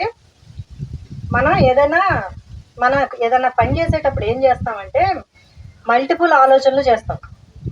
మీరు గమనించండి, వంట చేసేటప్పుడు మీకు వేరే ఆలోచన వస్తుంది. వంట చేసేటప్పుడు బయట ఎవరు ఏం చేస్తున్నారో, లేదు చుట్టుపక్కల వాళ్ళు ఏమన్నా అనుకుంటున్నారో, ఇట్లాంటి ఆలోచనలు బోల్డ్ వస్తాయి కదా. అవన్నీ పోతాయి మెడిటేషన్ చేస్తే. ఎందుకు పోతాయంటే మనం శ్వాస మీదే ధ్యాస పెట్టేటప్పుడు ఫస్ట్ మెడిటేషన్ మనం రెగ్యులర్గా చేస్తాం కదా. రెగ్యులర్గా మెడిటేషన్ చేసేటప్పుడు ఇంకొకటి ఏం చేయాలంటే మెడిటేషన్ చెయ్యనప్పుడు, అంటే ఏదైనా పని చేసుకునేటప్పుడు కూడా మెడిటేటివ్ స్టేట్లో ఉండేలాగా ప్రాక్టీస్ చేసుకోవాలి. ఆ థాట్లెస్ స్టేట్లో ఉండేలాగా ప్రాక్టీస్ చేసుకోవాలి. అంటే అది కళ్ళు మూసి మెడిటేషన్ అయితే, ఇది కళ్ళు తెరిచి మెడిటేషన్ అవుతుంది అంతే. సో మీరు అప్పుడు కూడా శ్వాస మీద ధ్యాస పెట్టే పని చేసుకోవాలి. మనం వంట చేస్తున్నాం అనుకోండి, శ్వాస మీద ధ్యాస పెట్టే పని చేసుకోవాలి. వంట చేసుకుంటే వంట మీదే ఉంటే మనకి ఎనర్జీ ఏం వేస్ట్ అవ్వదు, ఎనర్జీ సేవ్ అవుతుంది యాక్చువల్గా. అదే ఇంకేమైనా పని చేసుకునేటప్పుడు వేరే ఆలోచనలు చేసాం అనుకోండి, అరగంటలో చేయాల్సిన వంట 1.5 గంటలు పడుతుంది. కూరగాయలు కోయడానికి 1/2 గంట పడుతుంది అనుకోండి. కూరగాయలు కోసేటప్పుడు మిగిలిన ఆలోచిస్తా, అటు తిరుగుతా ఇటు తిరుగుతా, వీళ్ళు ఏం మాట్లాడుతున్నారు వాళ్ళు ఏం మాట్లాడుతున్నారు అని ఇవన్నీ వినేటప్పుడు మనకి ఏమవుతుందంటే ఎనర్జీ అంతా డిసిపేట్ అయిపోతుంది, ఇటు వెళ్ళిపోతుంది. అప్పుడు మన ఎనర్జీ మనం ఎట్లా వాడుకుంటాం, ఎనర్జీ సేవ్ చేయటం అవ్వదు కదా. సో అది ఆ ఆలోచన అనేది కన్సిస్టెంట్గా ఏ పని చేసినప్పుడైనా సరే ఉంచగలిగితే టైం సేవ్ అవుతుంది యాక్చువల్గా మెడిటేషన్. ఇంకొకటి ఏంటి అంటే, ఇప్పుడు మీకు ఒక ఆలోచన మనకు ఒక ఆలోచన వస్తుంది, ఏదన్నా ఒక ఆలోచన స్టేట్లో ఉండేటప్పుడు దాన్ని తీయటమే చాలా తేలిక. అది ఎమోషన్ అయిపోయింది అనుకోండి, అంటే ఇప్పుడు అది మన మనసులోకి వెళ్ళిపోయింది అనుకోండి, మనసులోకి వెళ్ళిపోతే అది ఇంకా కష్టం అవుతుంది.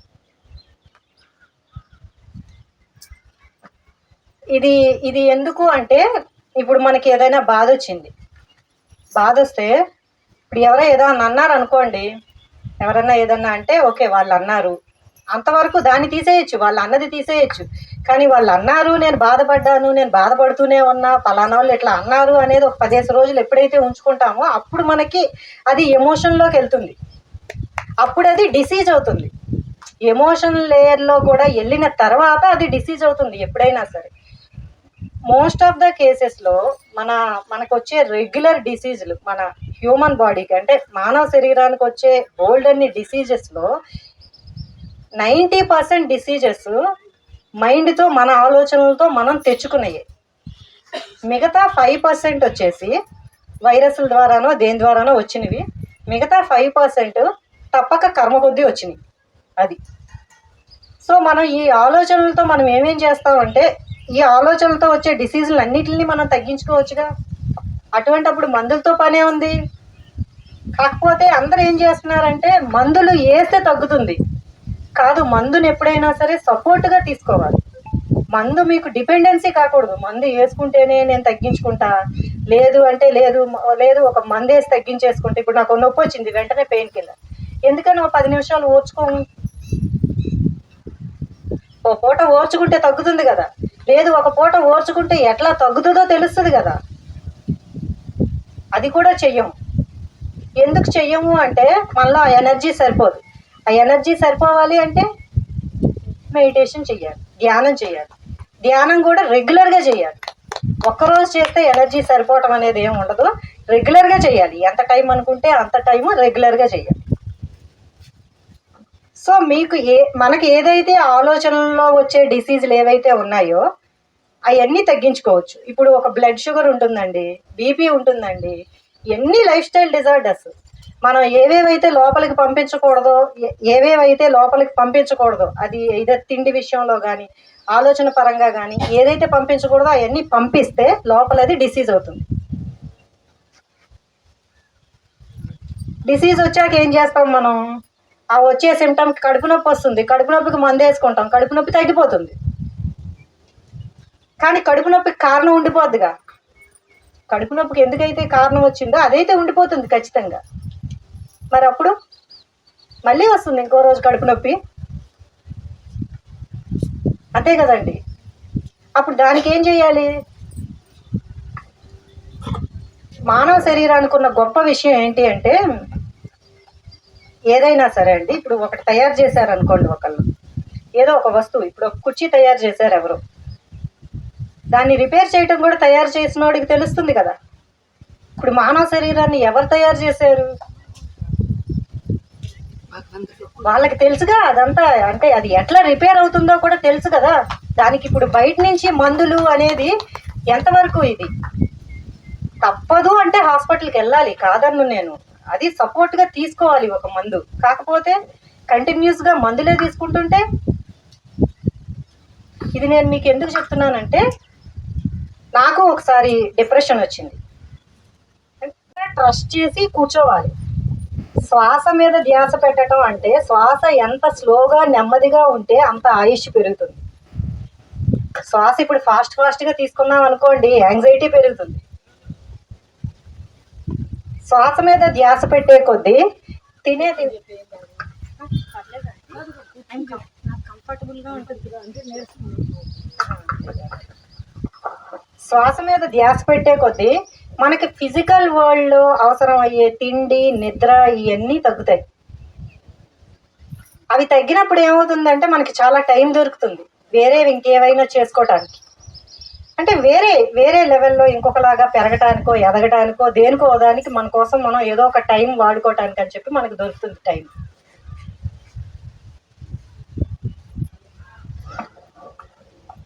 ఇంకొకటి ఏంటి అంటే, మీకు ఎవరికైనా ఏదైనా డౌట్స్ ఉంటే కూడా అడగండి మధ్యలోనైనా సరే.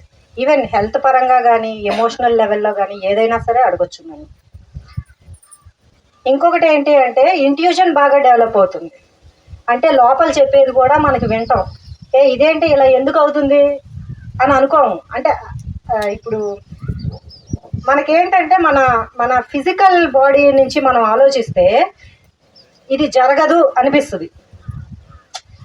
ఇప్పుడు వర్షం పడదు, ఇప్పుడు ఎండ కాస్తుంది కదండి, వర్షం ఖచ్చితంగా పడదు అనుకుంటాం. పడవచ్చు కూడా కదా. ఖచ్చితంగా పడదు, ఖచ్చితంగా జరగదు అనేది ఏమీ లేదు. ఇంకొకటి ఏంటి అంటే ప్రపంచంలో ఒక మనిషి చేయగలిగిన పని అందరూ అన్నీ చేయగలరు, ఇంట్రెస్ట్ ఉండదు అంతే.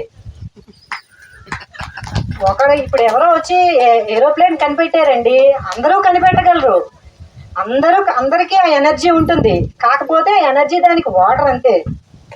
ఇప్పుడు నేను పక్కన ఉన్న వాళ్ళతో ముచ్చట్లు పెట్టుకోవడానికి ఎనర్జీ వాడితే ఇంకొకరు ఎవరో ఏరోప్లేన్ కనిపెట్టడానికి ఎనర్జీ వాడుకున్నారు, అంతే తేడా. అంతకు మించి ఇంకేమీ లేదు ఉన్న ఎనర్జీని. అది ఇంకేంటి, ఏమన్నా అడుగుతారా? ఇంకొకటి ఏంటి అంటే మెడిటేషన్లోకి వచ్చాక ఒక ఇన్నర్ పీస్ అనేది డెవలప్ అయ్యిందండి నాకైతే. ఇది నా ఎక్స్పీరియన్స్. Inner peace. బయట కండిషన్ ఏదైనా కానీ, ఇప్పుడు ఎవరైనా మాట్లాడుతున్నారు అనుకోండి, ఎంతవరకు తీసుకోవాలో ఎంతవరకు తీసుకోకూడదు అట్లా విని ఊరుకోవటం. ఇప్పుడు ఆ మనసుకు తీసుకుంటేనే కదా ఎమోషనల్ హెల్త్ పాడయ్యేది. ఇప్పుడు నన్ను వచ్చి నువ్వేంటి ఇట్లా ఉన్నావని అన్నారు అనుకోండి, అది నేను తీసుకోవాలా వద్దా? అక్కర్లేదు కదా. అది వాళ్ళ ఒపీనియన్ అంతే, అసలు దాంతో నాకు సంబంధం కూడా లేదు, అంతే కదా. సో ఎప్పుడైతే ఎమోషనల్ ఇంటెలిజెన్స్ అనేది డెవలప్ అవుతుందో డిసీజెస్ అన్నీ తగ్గిపోతాయి, ఫోకస్ పెరుగుతుంది. ఏ పని చెయ్యాలో ఏది చేయకూడదో అట్లా ఫోకస్ పెరుగుతుంది యాక్చువల్గా. అది డిసీజ్ ఎట్లా వస్తుందో నేను ఎక్స్ప్లెయిన్ చేస్తాను చూడండి. మీకు ఏదో ఒక థాట్ వచ్చిందండి, ఎవరన్నా ఏదన్నా అన్నారు, బాధపడ్డారు. బాధపడితే ఏమవుతుందంటే మీరు బాధపడిన మరుక్షణమే, బాధ అనేది ఎమోషన్, ఆ ఎమోషన్తో కొన్ని హార్మోన్స్ రిలీజ్ అవుతాయి, మనకు కంటికి కనిపించవు.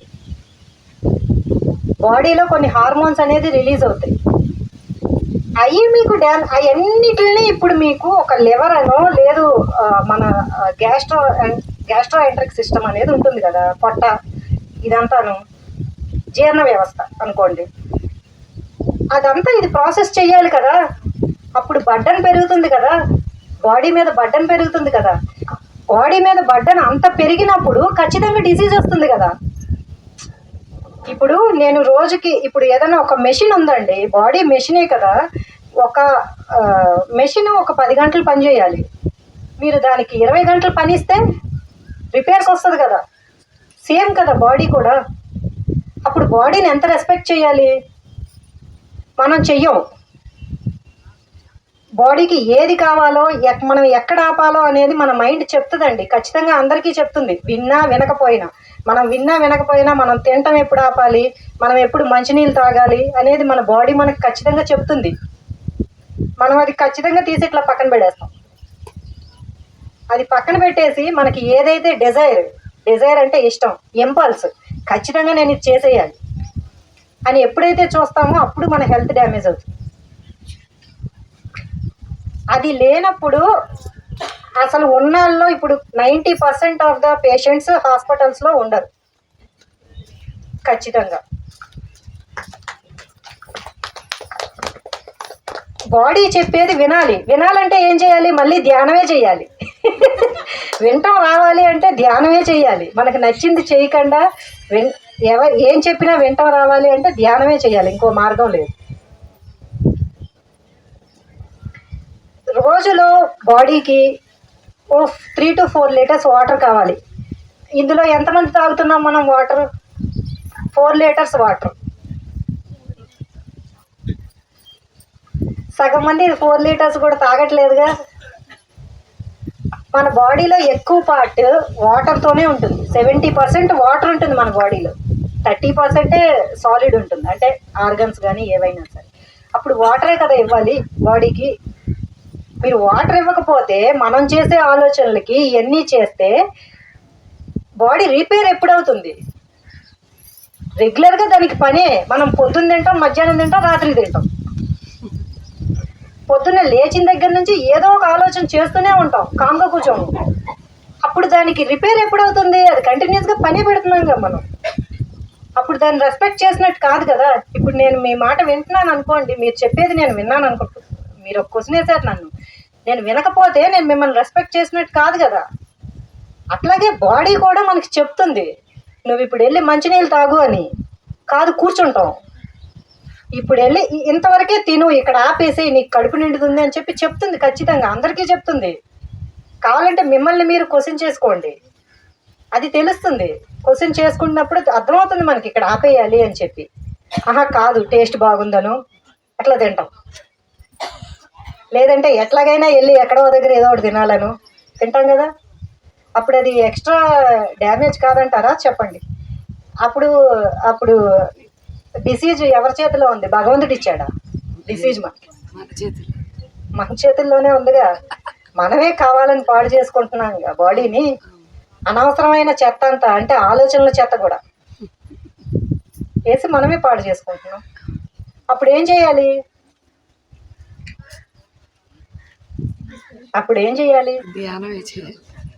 ధ్యానం చేయాలి. ధ్యానం చేస్తే చెయ్యాలండి. ధ్యానం చేసి దాన్ని వాడుకోవాలి కూడా. అంటే ధ్యానంతో వచ్చే ఎనర్జీని మీరు ఆ కాన్షియస్ స్టేట్లో ఉండటానికని మనం వాడుకోవాలి. దానికి వాడుకోకుండా నేను 1 కేజీ తింటాను, అది అరిగిపోవడానికి వాడుకుంటాను అంటే అందులో గ్రోత్ లేదుగా. అందులో గ్రోత్ లేదు. ధ్యానం అయితే చేస్తున్నాం కానీ గ్రోత్ లేదుగా. మన ఎదుగుదల ఎక్కడుంది? అందులో లేదు కదా. మనకి ఇప్పుడు డైమండ్ ఒకటి దొరికింది అనుకోండి, అట్లాగే ఒక ఆయనకి డైమండ్స్ దొరికినాయంట.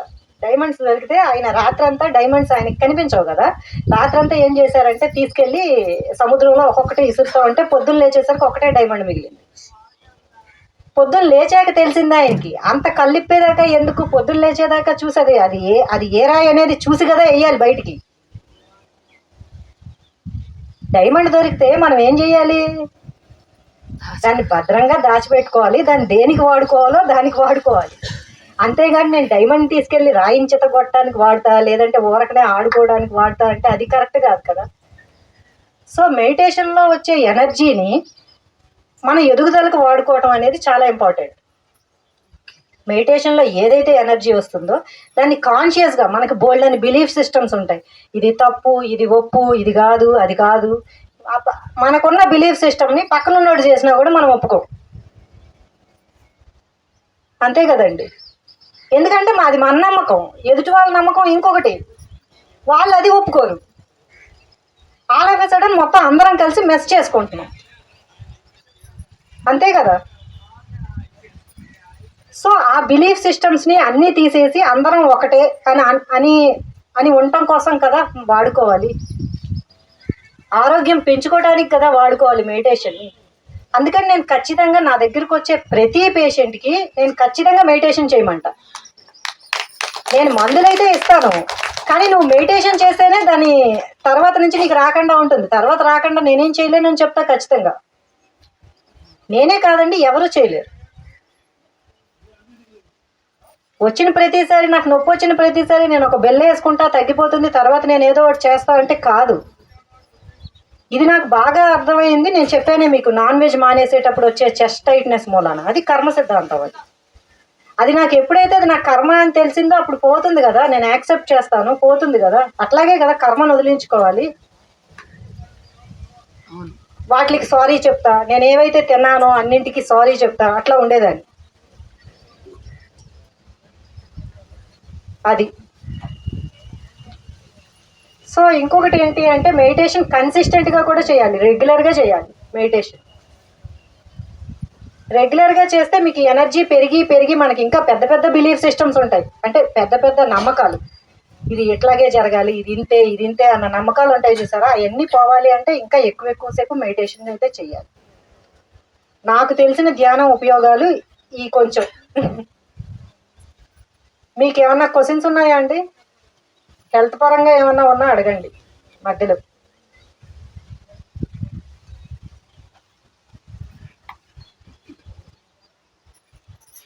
అడుగుతారా ఎవరన్నా?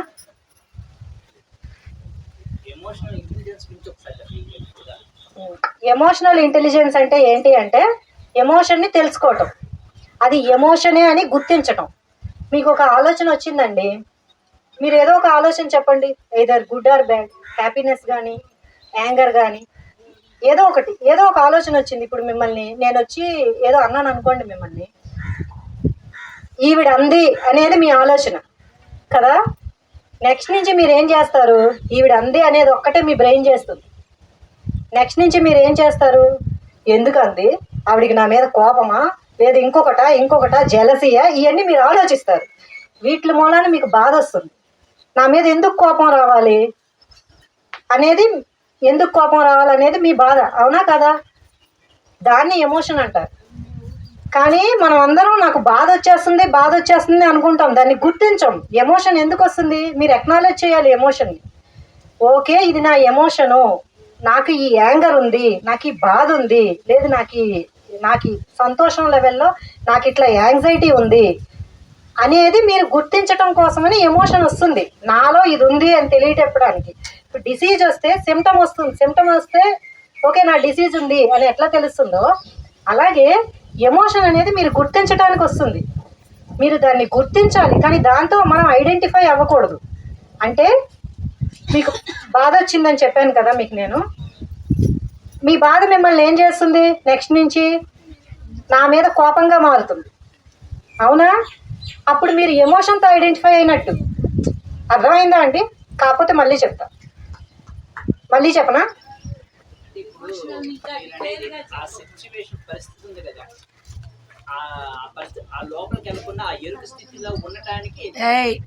ఎరుక స్థితిలో ఉండాలి అంటే మీరు నాకు వచ్చింది ఇది ఎమోషన్ అని గుర్తించాలి. ధ్యానం చేసేటప్పుడు కదా మీకు ఎనర్జీ వస్తుంది. మీరు ఆ ఎనర్జీని ఇక్కడ వాడుకోవాలి. మీరు ఏదైతే రెగ్యులర్గా 2 hours 3 hours మెడిటేషన్ చేస్తున్నారో ఆ ఎనర్జీని మీరు ఇక్కడ వాడుకోవాలి. అంటే ఓకే నాకు ఇంత కోపం ఉంది అనేది మీరు ఫస్ట్ యాక్సెప్ట్ చేయాలి. నేను అంటం మూలాన రాలా, మీకు కోపం ఉంచడం మూలాన వచ్చింది నా మీద కోపం. నేను అన్నాను, అయిపోయింది, వెళ్ళిపోయా. కానీ తర్వాత నుంచి మీకు కోపం వస్తుంది చూసారా నా మీద, అప్పుడు మీరు ఎమోషన్తో ఐడెంటిఫై అయిపోయినట్టు. ఎమోషన్స్ మనల్ని డిఫైన్ చేయకూడదు ఎప్పుడు.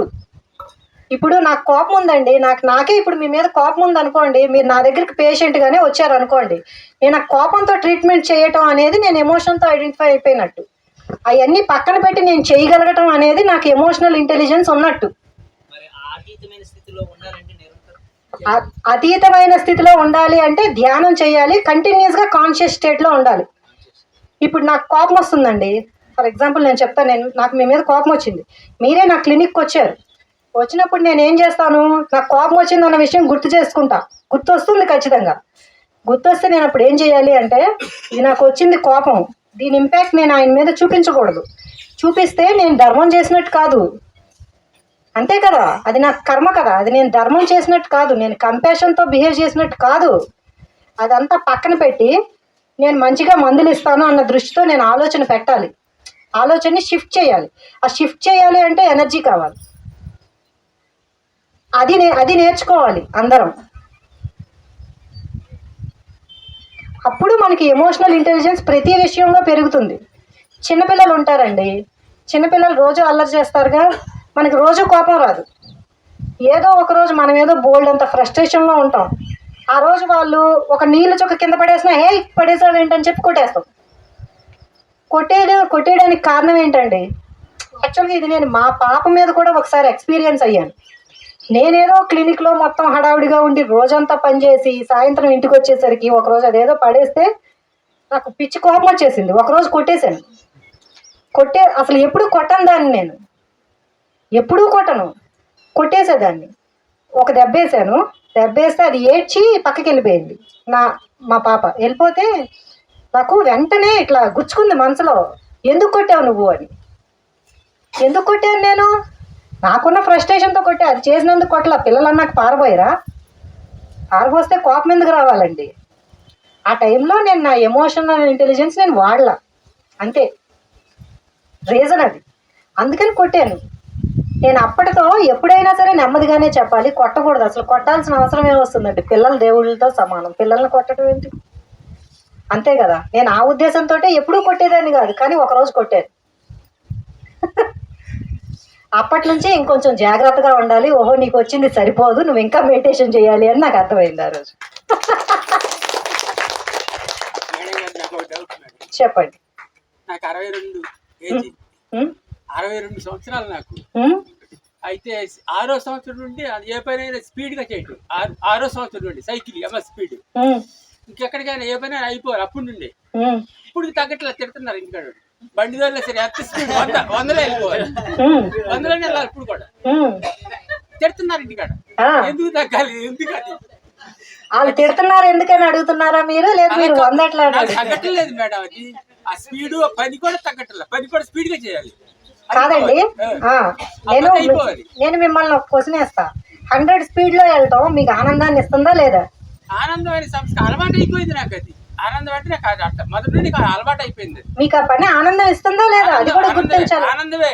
మరి అప్పుడు పక్కన ఉన్న వాళ్ళు అంటున్నారనా మీ బాధ? అందరూ అంటున్నారు అన్నివ్వండి, అంత స్పీడ్ ఎందుకని.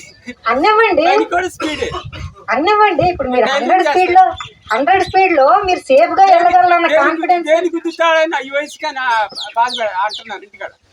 ఈ వయసు మీకు భయం ఉందా? నాకు భయం లేదు. ఈ వయసుకి నేను దేన్నైనా గుద్దేస్తానేమో అన్న భయం మీకుందా? భయం లేదు నాకు. మీకు లేనప్పుడు అసలు నథింగ్ మ్యాటర్స్ కదా. ఎదుటి వాళ్ళు ఏదన్నా అంటే అది వాళ్ళ ఒపీనియన్, అది మీది కాదు. మీరేంటనేది మీకు తెలియాలిగా. మీకు ఆ క్లారిటీ ఉండేటప్పుడు ఎదుటి వాళ్ళు అన్నది పట్టించుకోకర్లా.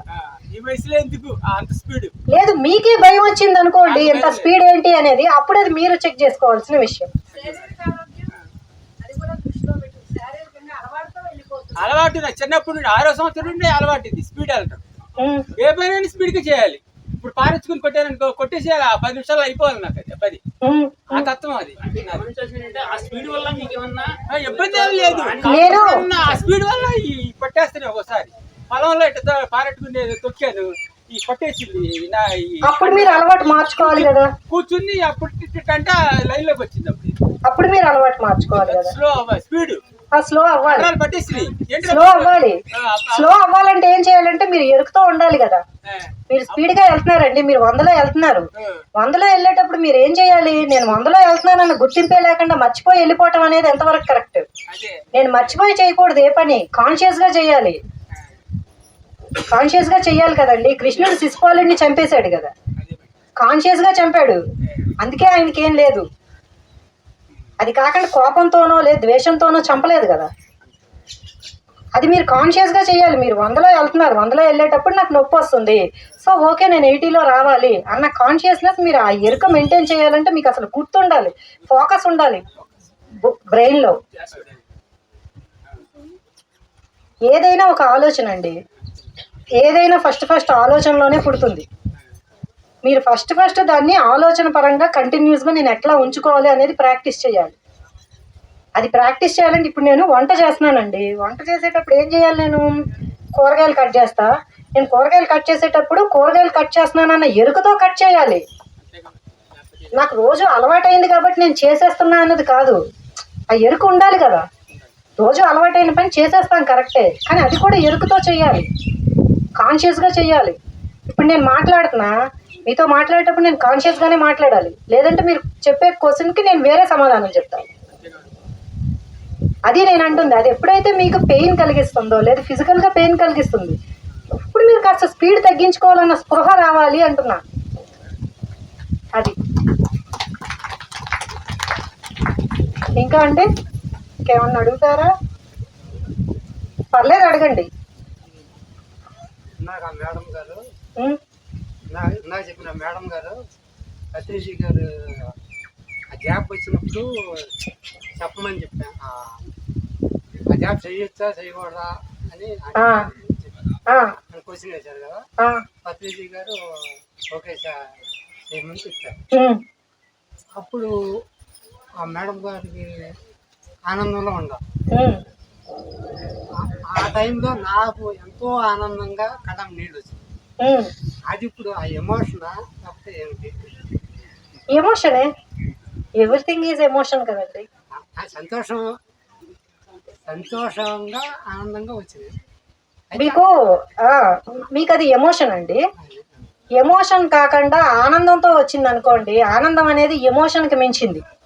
యాక్చువల్గా ఈ ఎమోషన్ అన్నింటికంటే మించిన ఒక నిశ్చలమైన స్థితిలో ఆనందంగా ఉంటాం. యాక్చువల్గా సంతోషం, కోపం, బాధ ఇవన్నీ ఎమోషన్స్. అర్థమైందండి? వీటికి మించింది ఆనందం.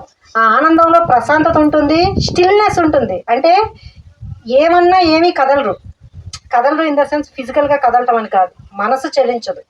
ఆ స్టేట్లో ఉండేది ఆనందం. నాకు వచ్చింది ఆనంద విషయంలో వచ్చింది. కళ్ళం నీళ్ళు ఆనందంగానే ఆనందంగా కూడా వస్తాయండి. వాటర్ ఆనందంగా కూడా వస్తుంది వాటర్. యాక్చువల్గా మంచి విషయమే కదా అది. ఇంకా అండి పడతారా?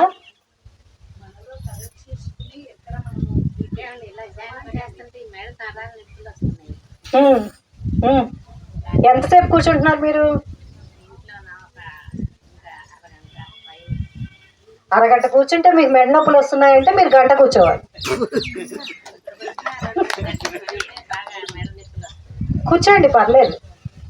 మెడ నొప్పులు అనేవి చాలా రీజన్స్కి వస్తాయండి. మీకు ఫిజికల్గా ఏ డిసీజ్ ఉన్నదా అనేది నేను ఇప్పుడు ఖచ్చితంగా అంటే ఈ ఒక్క పాయింట్తో నేను చెప్పలేను. కాకపోతే మీరు ఇంకా ఎక్కువసేపు కూర్చోండి. అరగంట కూర్చుంటున్నారుగా, గంట సేపు కూర్చోండి. బహుశా మీకు అరగంట సరిపోవట్లేదేమో అది హీల్ అవటానికి. ఇంకా ఎక్కువసేపు కూర్చోండి. కూర్చునేటప్పుడు ఏం చేస్తామంటే బోల్డ్ ఆలోచనలు వస్తాయి కదా, ఆలోచనలు మానేసి శ్వాస మీద ధ్యాస పెడుతూ కూర్చోవాలి. అప్పుడు ఎనర్జీ వస్తుంది. యాక్చువల్గా కూర్చోమంటే కళ్ళు మూసుకొని కూర్చుంటాము స్టార్టింగ్లో. కాకపోతే వస్తా రోజు ప్రాక్టీస్ చేయాలి. యాక్చువల్గా కంటిన్యూస్గా శ్వాస మీద ధ్యాస పెట్టడానికి. ఆలోచనలు అనేవి సడన్గా ఆగిపోవు కదా. మీలో చాలా రోజుల నుంచి ఉన్న ఎమోషనల్ ఇంబ్యాలెన్సెస్ అవన్నీ కలిపి డిసీజ్ అవుతుంది. అదంతా లేయర్ బై లేయర్ పోవాలి కదా. మీకు ఆల్ ఆఫ్ ఏ సడన్ ఒకేసారి ఇట్లా తీసేది, అసలు ఆల్ ఆఫ్ ఏ సడన్ ఏ పని జరగదు. దానికోసం ప్రయత్నించాలి. ఖచ్చితంగా ట్రాన్స్ఫర్మేషన్ అనేది పెయిన్ వస్తుంది కొంచెం, కానీ అది భరించి ఇంకా కూర్చుండేటప్పుడే మీకు అందులో ఉన్న ఫ్రూట్ఫుల్నెస్ ఏదైతే ఉందో అది దొరుకుతుంది. కూర్చోగా అప్పుడు మీకే అర్థమవుతుంది యాక్చువల్గా ఎందుకు వచ్చింది, ఏమొచ్చింది అనేది. అంటే మెడిటేషన్ పరంగా ఇది.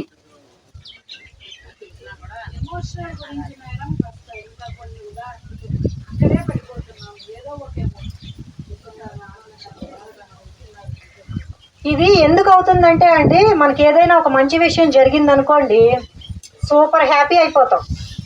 అంటే ఇప్పుడు నాకు జాబ్ వచ్చింది, సూపర్ హ్యాపీ అయిపోతాం. ఓకే నాకు జాబ్ వచ్చిందని అనుకోంగా ఎవరం, నీకు గంతులు వేస్తాం, పార్టీలు చేసుకుంటాం, అన్నీ చేసుకుంటాం. అవి చేయటం వరకు ఓకే. కాకపోతే అది లోపల కూడా చేసేసుకుంటాం, బయటే కాదు లోపల కూడా చేసుకుంటాం. అప్పుడు ఎమోషన్ ఎక్స్ట్రీమ్ అనమాట.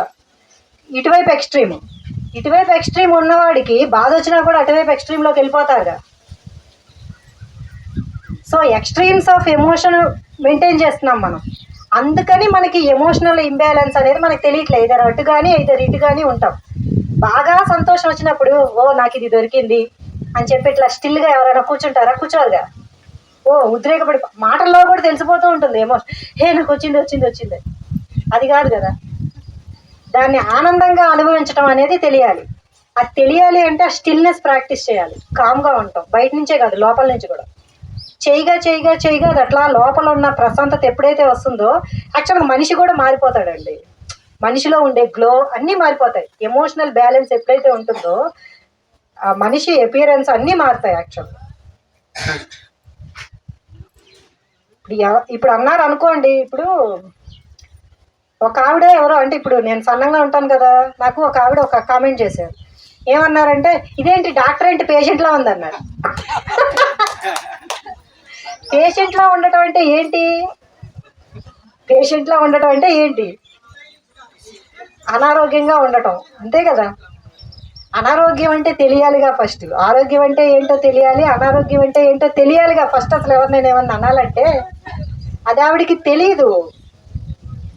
అది పట్టుకొని నేను రోజంతా బాధపడకూడదు, అరే ఆవిడ ఇది అందా అని. ఆవిడికి తెలియదు అనుకున్నాను నేను. అది చెయ్యాలంటున్నా. ఎవరన్నా అన్నారు అనుకోండి, వాళ్ళకి తెలియదుగా. ఇప్పుడు తెలిస్తే అనరు కదండి. ఇప్పుడు మీరు క్వశ్చన్ అడిగారు అనుకోండి, తెలిస్తే అడగరుగా, తెలియకపోతేనే అడుగుతారు. వాళ్ళకి తెలియదు అంతే. ఆరోగ్యం అంటే ఏంటో తెలియాలిగా. ఆరోగ్యం అంటే ఏమనుకుంటారంటే అందరూ ఇన్ జనరల్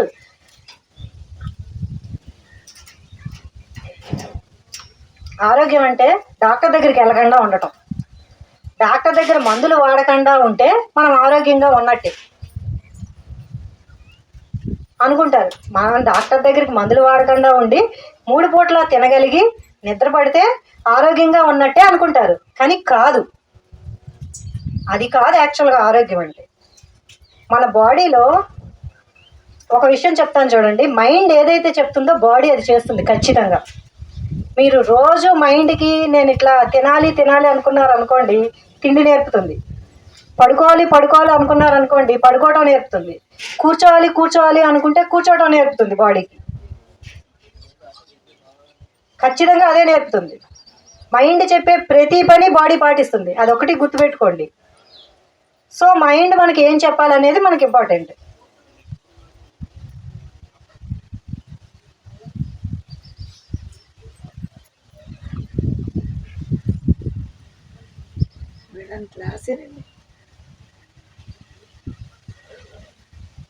అడుగుతారా? చెప్పండి. హానిమన్ గారు ఏం చెప్పారంటే డిసీజ్కి కారణం ఏంటో కనుక్కుని మెడిసిన్ వేయండి అని చెప్పారు. హానిమన్ ఫాదర్ ఆఫ్ హోమియోపతి అండి. ఆ హోమియోపతిని కనిపెట్టిందే ఆయన. ఆయన ఏం చెప్పారంటే బోల్డ్ అని సిమ్టమ్స్ చెప్తారు పేషెంట్లు వచ్చిన వాళ్ళు. దానికి కారణం ఏంటి? నాకు కడుపులో నొప్పి వచ్చింది, దానికి కారణాలు బోల్డ్ ఉండొచ్చు. కడుపులో నొప్పి ఎందుకు వస్తుందండి? తిన్నది అరక్కపోయినా, ఆ పూటకి తిన్నది అరక్కపోయినా వస్తుంది. కొంతమంది కంటిన్యూస్గా కడుపులో నొప్పి ఉంటుంది, గమనించారా? కొంతమంది కంటిన్యూస్గా తిన్నది అరగదు, పొట్టంతా టైట్గా అట్లా ఉంటుంది. వాళ్ళు ఏంటంటే ఎమోషనల్ లెవెల్లో ఇంబ్యాలెన్స్డ్గా ఉన్నట్టు, వాళ్ళు కంటిన్యూస్గా ఏదో ఆలోచనలు చేస్తూ ఉంటారు, అందుకని వాళ్ళకి కంటిన్యూస్గా వస్తుంది. దానికి దీనికి ఒకటే మందు కాదు. అందుకని కడుపులో నొప్పి వచ్చిన ప్రతి ఒక్కళ్ళు వెళ్ళి ఒకటే బెల్లు వేసుకోవటం కాదు. కడుపులో నొప్పి వచ్చింది కాబట్టి ఒకటే మందు వేసేసుకుంటే తగ్గిపోద్ది అనేది కాదు. ఒకవేళ తగ్గినా టెంపరీగా తగ్గుతుంది. హానిమన్ గారు అది చెప్పారు యాక్చువల్గా. దానికి కారణం ఏంటో తెలుసుకోండి, ఆ కారణాన్ని తీసేసే మెడిసిన్ వెయ్యండి అని ఆయన చెప్పారు. అది హానిమన్ గారు చెప్పింది. కారణం ఎప్పుడైతే తీసేస్తామో ఆబ్వియస్గా మీకు నొప్పి రాదుగా. ఇప్పుడు ఒకళ్ళు కొంచెం రెగ్యులర్గా ఎమోషనల్ ఇంబ్యాలెన్స్లో ఉంటారండి, రెగ్యులర్గా బాధల్లో. నా పిల్లలు ఇలా ఉన్నారనో, లేదు మా ఆయన ఇట్లా ఉన్నారనో, లేదు మా అమ్మ ఇట్లా అందనో, ఏదో ఒకటి కంటిన్యూస్గా ఉంటారు బాధలో. బాధలో ఉన్న వాళ్ళకి తిన్నది అరగదు. ఖచ్చితంగా ఫస్ట్ పొట్ట ఎఫెక్ట్ అవుతుంది. ఎందుకు ఎఫెక్ట్ అవుతుంది? బ్రెయిన్లో తర్వాత పొట్టలోనే ఎక్కువ నర్వ్స్ ఉంటాయి. నాడీ మండలం అంటారు కదా, బ్రెయిన్లో తర్వాత పొట్టలో ఎక్కువ నర్వ్స్ ఉంటాయి. అందుకని పొట్టని సెకండ్ బ్రెయిన్ అంటారు. గట్ ఫీలింగ్ అంటామే, దట్స్ వై గట్ ఫీలింగ్ వచ్చింది. సో ఆబ్వియస్గా వాళ్ళకి అరగదు. వాళ్ళకి ఊరకనే మందేస్తే సరిపోదు. ఎందుకంటే నీ ఆలోచన ఇంపాక్ట్ అయిన ప్రతిసారి ఇండైజెషన్ వస్తుంది, ప్రతిసారి కడుపు ఉబ్బరించినట్టు ఉంటుంది. రెండింటికి ఒకటే మంది వేయటానికి వేయదు. వీళ్ళకి ఏంటంటే ఎమోషనల్ లెవెల్లో ట్రీట్ చేసే మెడిసిన్ వేయాలి. అప్పుడు ఆ పొట్ట తాలూకా డిస్టర్బెన్స్ అనేది వాళ్ళకి తగ్గుతుంది. హానిమన్ గారు అది చెప్పారు యాక్చువల్గా. కారణాన్ని తీసేయాలి, సిమ్టమ్ని తీసేయటం కాదు అనేది. మీరు పెయిన్ కిల్లర్ వేస్తారండి, పెయిన్ కిల్లర్ వేస్తే ఏమవుతుంది? నొప్పి తగ్గుతుంది. తలనొప్పి, ఏదో ఒక తలనొప్పో కాలు నొప్పో ఏదో ఒకటి, నొప్పి తగ్గుతుంది. నొప్పి టెంపరీగా మీకు ఆ టైం అప్పుడు నొప్పి కనిపించదు, నొప్పి తెలియదు అంతే. నొప్పికి కారణం ఉంటున్నప్పుడల్లా నొప్పి ఆన్ అండ్ ఆఫ్ వస్తూనే ఉంటుంది ఇంకా. సో కారణం తెలుసుకోవాలి. దానికి కారణం తెలుసుకునేటప్పుడు ఏంటంటే మీకు ఆ ట్రీట్మెంట్ ఇస్తే అది పర్మనెంట్ అవుతుంది, అది క్యూర్ అవుతుంది. లేదు అనేటప్పుడు ప్యాలియేషన్ అవుతుంది, అంటే ఆ టైంకి మీకు రిలీఫ్ అనమాట, అది అవుతుంది. సో బాడీని వచ్చే ఏ డిసీజ్కి అయినా సరే ఎమోషన్స్ అనేది చాలా ఇంపార్టెంట్. రోజు బాధపడుతూ ఉండటం, ఓవర్ ఎగ్జైట్ అయిపోవడం చిన్న విషయాలకి, ఓవర్ డిప్రెషన్లోకి వెళ్ళటం అనేది బ్యాలెన్స్ చేసుకోవటం రావాలి. ఆ బ్యాలెన్స్ చేయటం రావాలి అంటే మన దగ్గర ఎనర్జీ ఉండాలి. ఎనర్జీ కావాలంటే ధ్యానం చేయాలి. మనసు దాకా వెళ్ళకూడదు. ఆ డ్రాప్ అయ్యే దగ్గర ఆపగలగాలి అన్నా కూడా మనకి ఎనర్జీ కావాలని చెప్తుంది. ఆ ఎనర్జీ లెవెల్లో వర్కౌట్ చేసుకోవాలి. ఇప్పుడు మీరు రెగ్యులర్గా, ఇప్పుడు నేను రెగ్యులర్ డే టు డే లైఫ్లో మీరు గమనిస్తూ ఉండాలి. మనం ఎట్లా చేస్తున్నాము, మనం ఏ పని ఎట్లా చేస్తున్నాం, ఎంత కాన్షియస్గా చేస్తున్నాం, ఎంత ఇన్వాల్వ్ అయిపోతున్నాం, ఎంత ప్యానిక్ అయిపోతున్నాం, ఎంత ఇంపల్స్. ఇప్పుడు నాకు కోరిక పుట్టిందండి, ఇప్పుడు నాకు గబుక్కునే వెళ్ళి ఏదో కొనేసుకోవాలని ఉంది, బట్టలు కొనుక్కోవాలని ఉందనుకోండి, ఇప్పుడే అయిపోవాలి.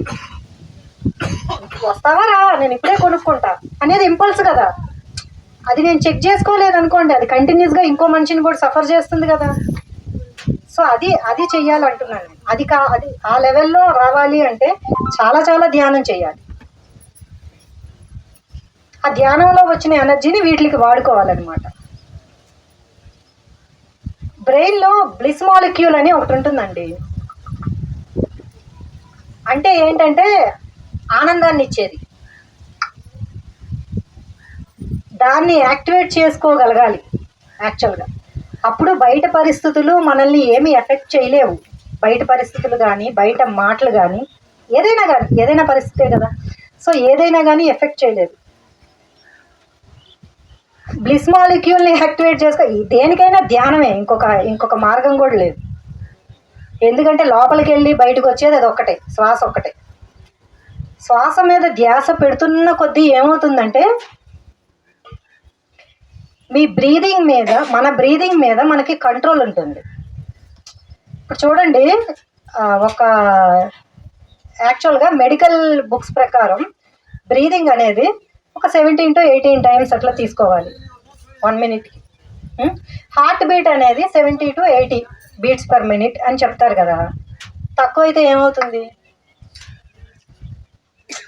బీపీ ఇప్పుడు 120/80 అంటారండి.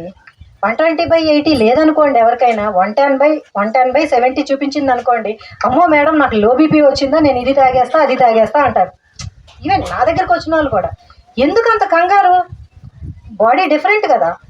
నా బాడీ నీ బాడీ ఒకటి కాదు. ఇప్పుడు 120/80 అని ఎందుకు చెప్పారు అంటే ఇట్స్ ఎ రేంజ్. ఒక 100 మందిని టెస్ట్ చేస్తే 60 మందికి 120/80 ఉంది. అంత మాత్రం చేత 110/70 ఉన్న వాళ్ళందరూ పేషెంట్లు కాదు. 130/90 ఉన్న వాళ్ళు కూడా పేషెంట్లు కాదు. వాళ్ళందరూ వెంటనే మందులు వాడతారు. ట్రస్ట్ మీ, వాళ్ళందరూ మందులు వాడతారండి.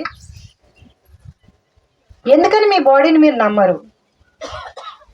నాకు ఎప్పుడూ 100/60 ఉంటుంది బీపీ. ఈవెన్ ఇన్ ప్రెగ్నెన్సీ 100/60 ఉంది. మరి ఎప్పుడు కళ్ళు తిరిగి పడిపోలేదుగా. రోజంతా ఉపవాసం ఉన్నప్పుడు కూడా కళ్ళు తిరిగి పడిపోవాలి నేను.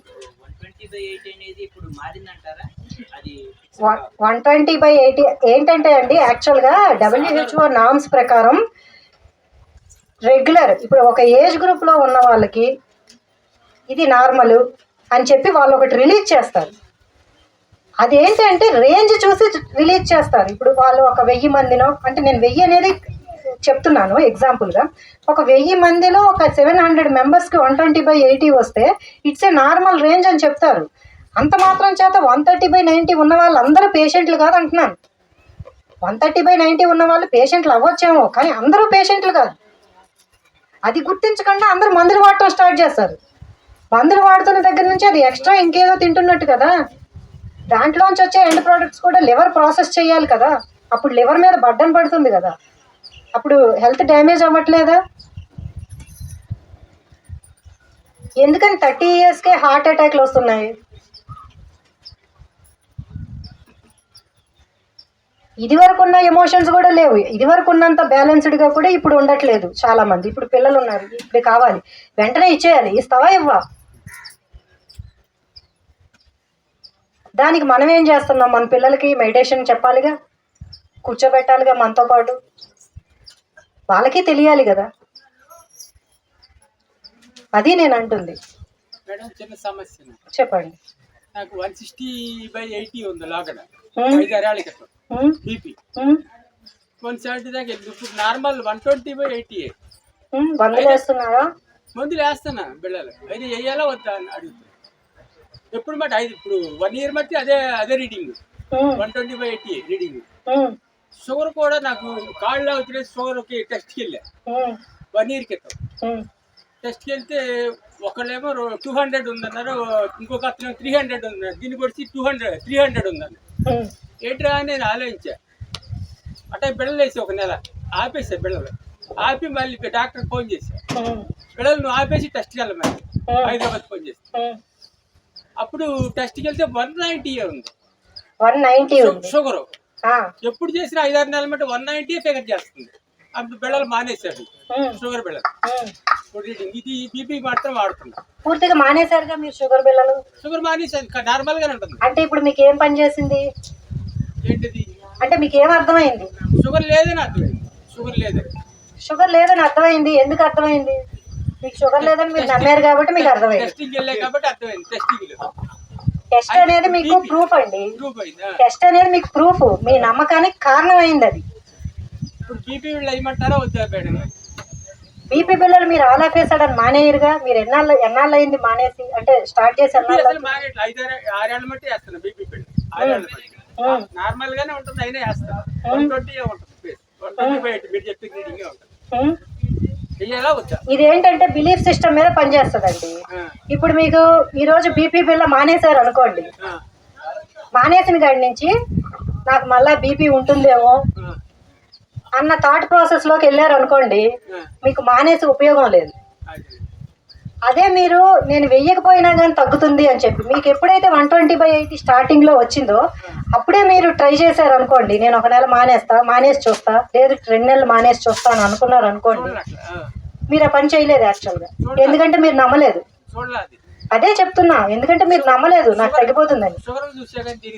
అదే మీకు తగ్గిపోతుందని మీరే నమ్మలా, అప్పుడు అది వర్కౌట్ అవ్వదుగా, మందులు వేయాలి.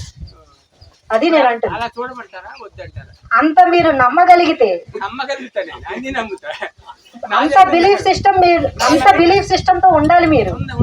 ఫోన్ తీసుకెళ్ళలేదు అంటారు, బయట చెప్పేసి ఫోన్ తీసుకెళ్ళలేదు, తాళాలు తీసుకెళ్ళాలని చెబుతుంది. అక్కడ వెళ్ళంగా ఆ మైండ్ ఉంటుంది, మైండ్ సెట్ చెబుతున్నాడు కంపల్సరీ. అందుకని టెస్ట్కి వెళ్ళమంటారా బీపీకి వద్దా? టెస్ట్కి వెళ్ళండి.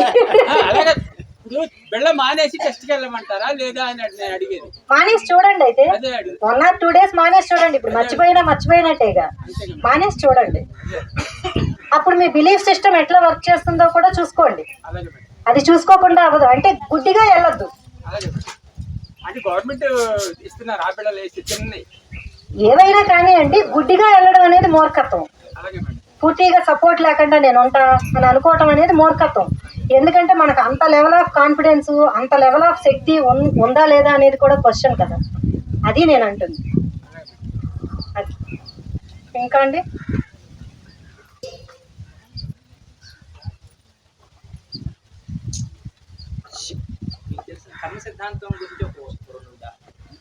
కర్మ సిద్ధాంతం అంటే నాకు తెలిసింది ఏంటంటే మనం ఏం చేస్తే అది వస్తుంది. నేను బాధపడుతున్నాను అనుకోండి, ఎప్పుడో నేను గట్టిగా బాధ పెట్టుంటా, అందుకని ఇప్పుడు పడుతున్నాను. ఇప్పుడు యాక్సెప్ట్ చేస్తాను అనుకోండి, పోతుంది. ఎట్లా అంటే ఏంటి చెప్పండి? చెప్పాను కదా మీకు, నేను నాన్ వెజ్ తినేటప్పుడు నేను ఎక్కువ ఈ కోళ్ళు ఇవి తినేటప్పుడు నేను హార్ట్, లివర్ ఇట్లా తినేదాన్ని. నాకు హార్ట్ ఇక్కడ ఈ సెంటర్లో కరెక్ట్గా హార్ట్ పొజిషన్ ఏదైతే ఉందో కరెక్ట్గా అక్కడ ఇట్లా ఫిస్ట్ లాగా ఇట్లా పట్టేసి ఉండేది ఎప్పుడు కంటిన్యూస్గా.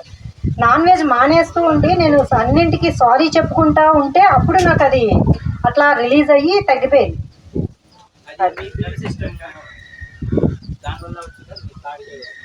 ఏదండి అని నాకు యాక్చువల్గా కనిపించిందండి, మెడిటేషన్లో కనిపించింది. మెడిటేషన్లో నాకు ఇవి కనిపించడం మూలనే యాక్చువల్గా లాజికల్ బ్రెయిన్ కాకుండా ఇంకా ఏదో ఉంది అని నమ్మటం స్టార్ట్ చేశాను. లేదు అంటే నేను నమ్మను కదా. ఎవరికైనా నమ్మకం కావాలి అంటే ఒక అనుభవం ఉండాలిగా. అది ఇంకో ఉదాహరణ చెప్పమంటారా? ఇంకో ఉదాహరణ అంటే ఏం చెప్పాలి?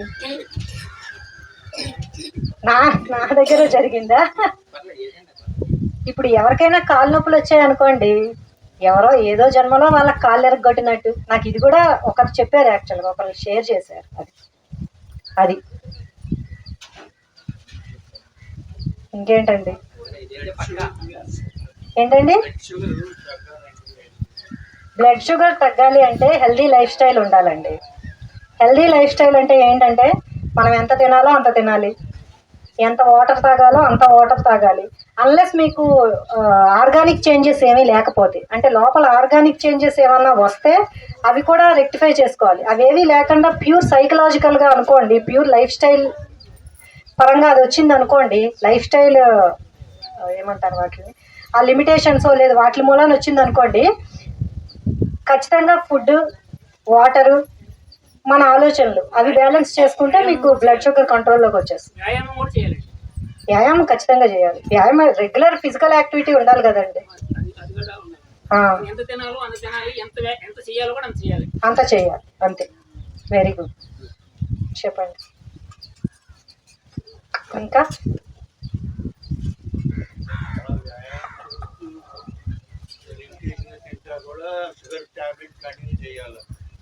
కంటిన్యూ చెయ్యాలా? అది మీ బాడీ బట్టి ఉంటుందండి యాక్చువల్గా. అంటే మీకు ఏమైనా ఆర్గానిక్ చేంజెస్ ఉంటే కంటిన్యూ చేయాలి. బ్లడ్ టెస్ట్ ఒక్కటే కాదండి ప్రూఫ్, లోపల ఆర్గాన్స్ మీకు ఎట్లా ఉన్నాయి అనేది కూడా ఇంపార్టెంట్. ప్యాంక్రియాస్ మీకు ఎంతవరకు వర్క్ చేస్తుంది వాటి మీద కూడా డిపెండ్ అయి ఉంటుంది యాక్చువల్గా. అది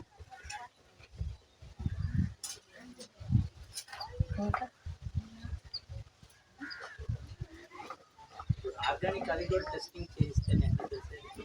తెలుస్తుందండి ఖచ్చితంగా.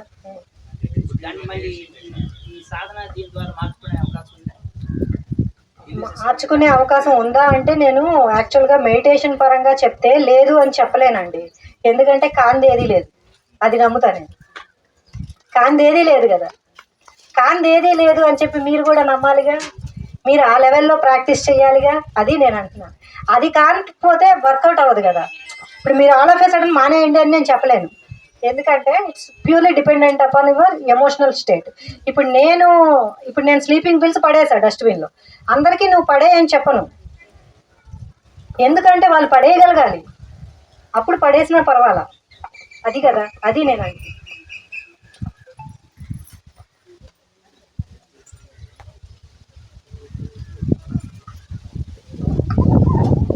ఇంకా అండి, సో రెగ్యులర్గా మెడిటేషన్ చేయండి, ధ్యానం చేయండి. ధ్యానంతో యాక్చువల్గా మనం ఏం చేసుకోవాలో మనకి ధ్యానంలోనే తెలిసిపోతుంది యాక్చువల్గా. ఇది నాకు తెలిసింది, నేను చెప్పాను. ఓకేనా అండి? ఇంకెవరన్నా ఏమన్నా అడుగుతారా?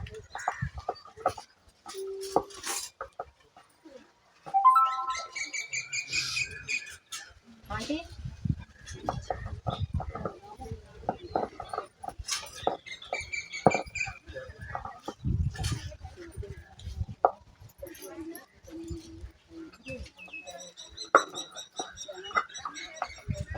ఓ 10 minutes అందరం కలిసి ధ్యానం చేద్దామండి. కళ్ళు మూసుకొని వేలల్లో వేలు పెట్టి కాళ్ళు 2 క్రాస్ చేసుకొని కూర్చోండి. శ్వాస మీద ధ్యాస పెట్టాలి.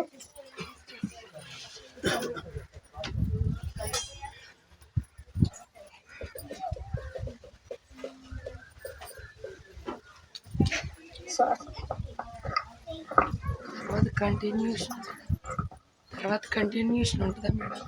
కంటిన్యూషన్ రెండింటి దగ్గర నుంచి కంటిన్యూ అయితే వీడియో మేడం, ఇవాళ మనకి హోమియో డాక్టర్ గారు వచ్చి ఎంతో అద్భుతంగా మన లోపల జరిగే ప్రక్రియలు మనం ఇప్పుడు దాకా నేర్చుకున్నది బయట భర్త బిడ్డలు వీళ్ళందరినీ తీసుకుంటూ మనం ధ్యానంలో ఆగిపోతున్నాము అనేది తెలుసుకున్నాం.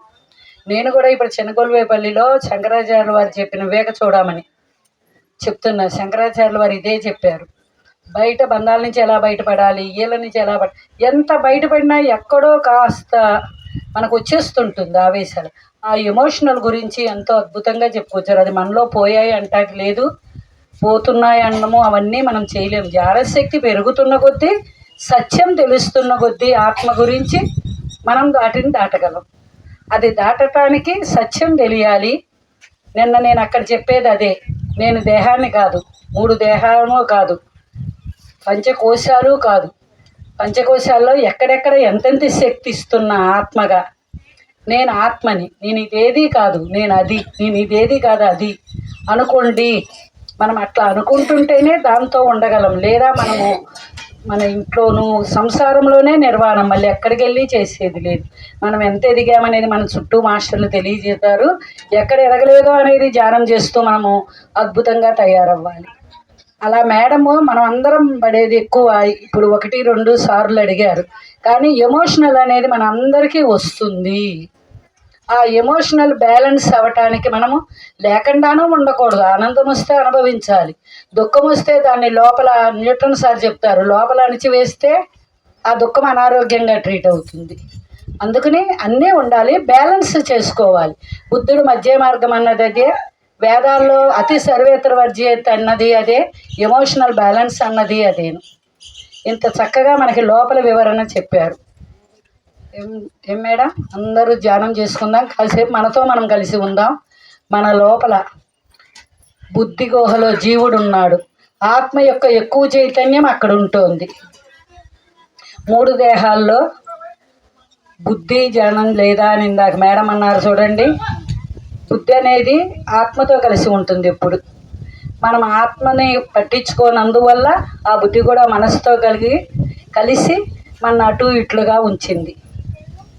ఇప్పుడు ఆత్మ నుంచి బుద్ధి జ్ఞానం లేదా అంటున్నారంటే ఎందుకు అనుకున్నా.